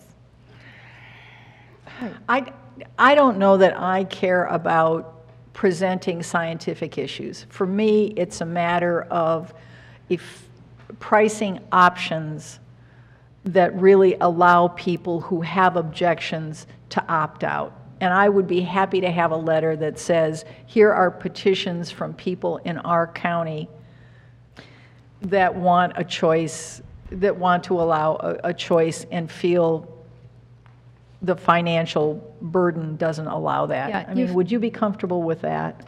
You know, okay. We had a motion, and I think Commissioner Webb just mentioned that she hadn't read the letter or she wasn't sure. I'm sorry I to think be that way. it's all right, but we need to look at this. Let's start over if we can. and see if there is a second, because I don't believe there was one, but I don't know that there was an intention of not having a second. It was, we just launched into discussion. So Commissioner Thompson, would you care to make a motion again? I would make a motion that this board send a letter to the Public Utility Commission and the governor expressing our concern that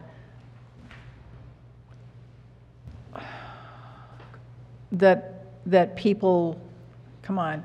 Do you want to say, make a motion to accept a particular letter that's in front of us? I don't like those letters. Okay, well, that's clear. Thank you. Well, So then we can go ahead and we can just not send those letters and Can we massage it, even if it's just for a couple of days? Oh, Sure. of course. We won't be meeting again to make a motion. We can't. I mean, here, so we have Okay. to act in public. So here's the deal. Can we forward the Christopher Padden's petition to the PUC? we can do that. I think we should at least do that. We don't need a motion to do that, do we? Can't he do that? Yeah, I was going to say, yeah. why do we have to do that? Consensus, but But it should come, I mean, it's yeah, gonna be just an yeah, it would just be an enclosed petition. If he wants to send it, he can send it to the PUC. Wait, enclosed, meaning with the letter? No, it No. would just be, we would mail an envelope with his petition from. Okay, Okay. all right. I think he ought to be able to do that, but I'm sorry, it's so late and I'm so tired. Yeah. And this, I really want to make sure that whatever we do tells our citizens that we listened to them. I think the letter addresses that, and along with the petition, but, And you can always send a letter later, too. right, but it's a matter of It's going to happen in the next 2 weeks. timeliness. Well, and while the installations will continue to happen, if you send a letter at a later date, there was mention that the PUC is meeting on the 8th, but I don't think that the decision is going to die. And so I think if you can continue at a later date to send something to them, letting them know that you're concerned about the opt-out costs, that then you can, I'm sure that there's changes that will continue to be made. So there's continued opportunities to send something at a future date. And we can draft something more representative of what your opinions. I guess just to summarize, I think there's many layers to this issue. And as you say, they're being installed right now. My concern, I have heard from constituents in my district that this $36 is really going to be a problem. And so I'm worried for them. And then all the other issues that go along with that. So I don't know what our power is on this. There isn't. So All we can do is encourage the PUC. All right. So I'm just going to finish up some other stuff really quick. So tomorrow is a pre-proposal walkthrough for the A&E firms. There is currently an RFP out. That RFP closes on March 14th. The commissioners are invited to the OIA at 1 p.m. to walk through with the A&E firms, but you cannot interact with them because you will be voting on the firm that is, or approving the firm that is recommended. So tomorrow, 1 p.m. at the OYA facility, so you'll have an opportunity to tour the facility. If you want an opportunity, I know Chief Williams is more than happy to walk you through at a different time. I made him the tour guide. However we can formally request that, Yeah. I would love to do that. Yeah. And I think we all should do that. I mean, that's Wait, this is really just, important. this is just touring the Tomorrow at 1 facility. p.m. is a pre-proposal walkthrough for A&E firms. I would recommend nobody go. Okay. I really, I'd like the A&E firms to go. Well, yeah. Oh, yeah, absolutely. But I don't think we should do it at the same time that they're there. Okay, I just wanted to make that opportunity available. So there was an article in the newspaper about the data center in Warrenton. We did have a meeting. There were several jurisdictions that were there. Essentially, what was told was Mr. Cox needs to bring forward a plan that is not speculative. And so at this point in time, what he is presenting is still speculative, and so the Corps would not approve it. So, so he has some decisions to make on his part. The net meter was installed by... Wait, Yeah. by when? Is there a by when associated with it? Yeah, his extension date was May. Yeah. Okay, so but the Corps didn't set a deadline. We have our deadline. That's the deadline. Yeah, Okay, he has that deadline to decide whether or not he wants to continue to move forward. The net meter was installed by Pacific Power this week, so we can now turn on the solar system in this building.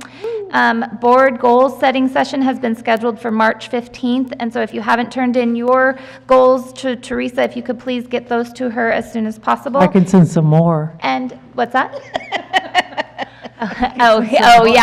Yeah. And then just because it was brought up by Commissioner Quila, the fair will be hosting Midland at the fair this year, and they are a country western band that is rapidly growing in population, or popularity, thank you. They're kind of personal, isn't it? Band, but in popularity, and tickets have been, they have just about sold out on their reserved 400 tickets, and so they have been selling across the nation. So they're very excited about that. Wonderful. Thank you. Okay, thank you, Monica. The meeting is adjourned.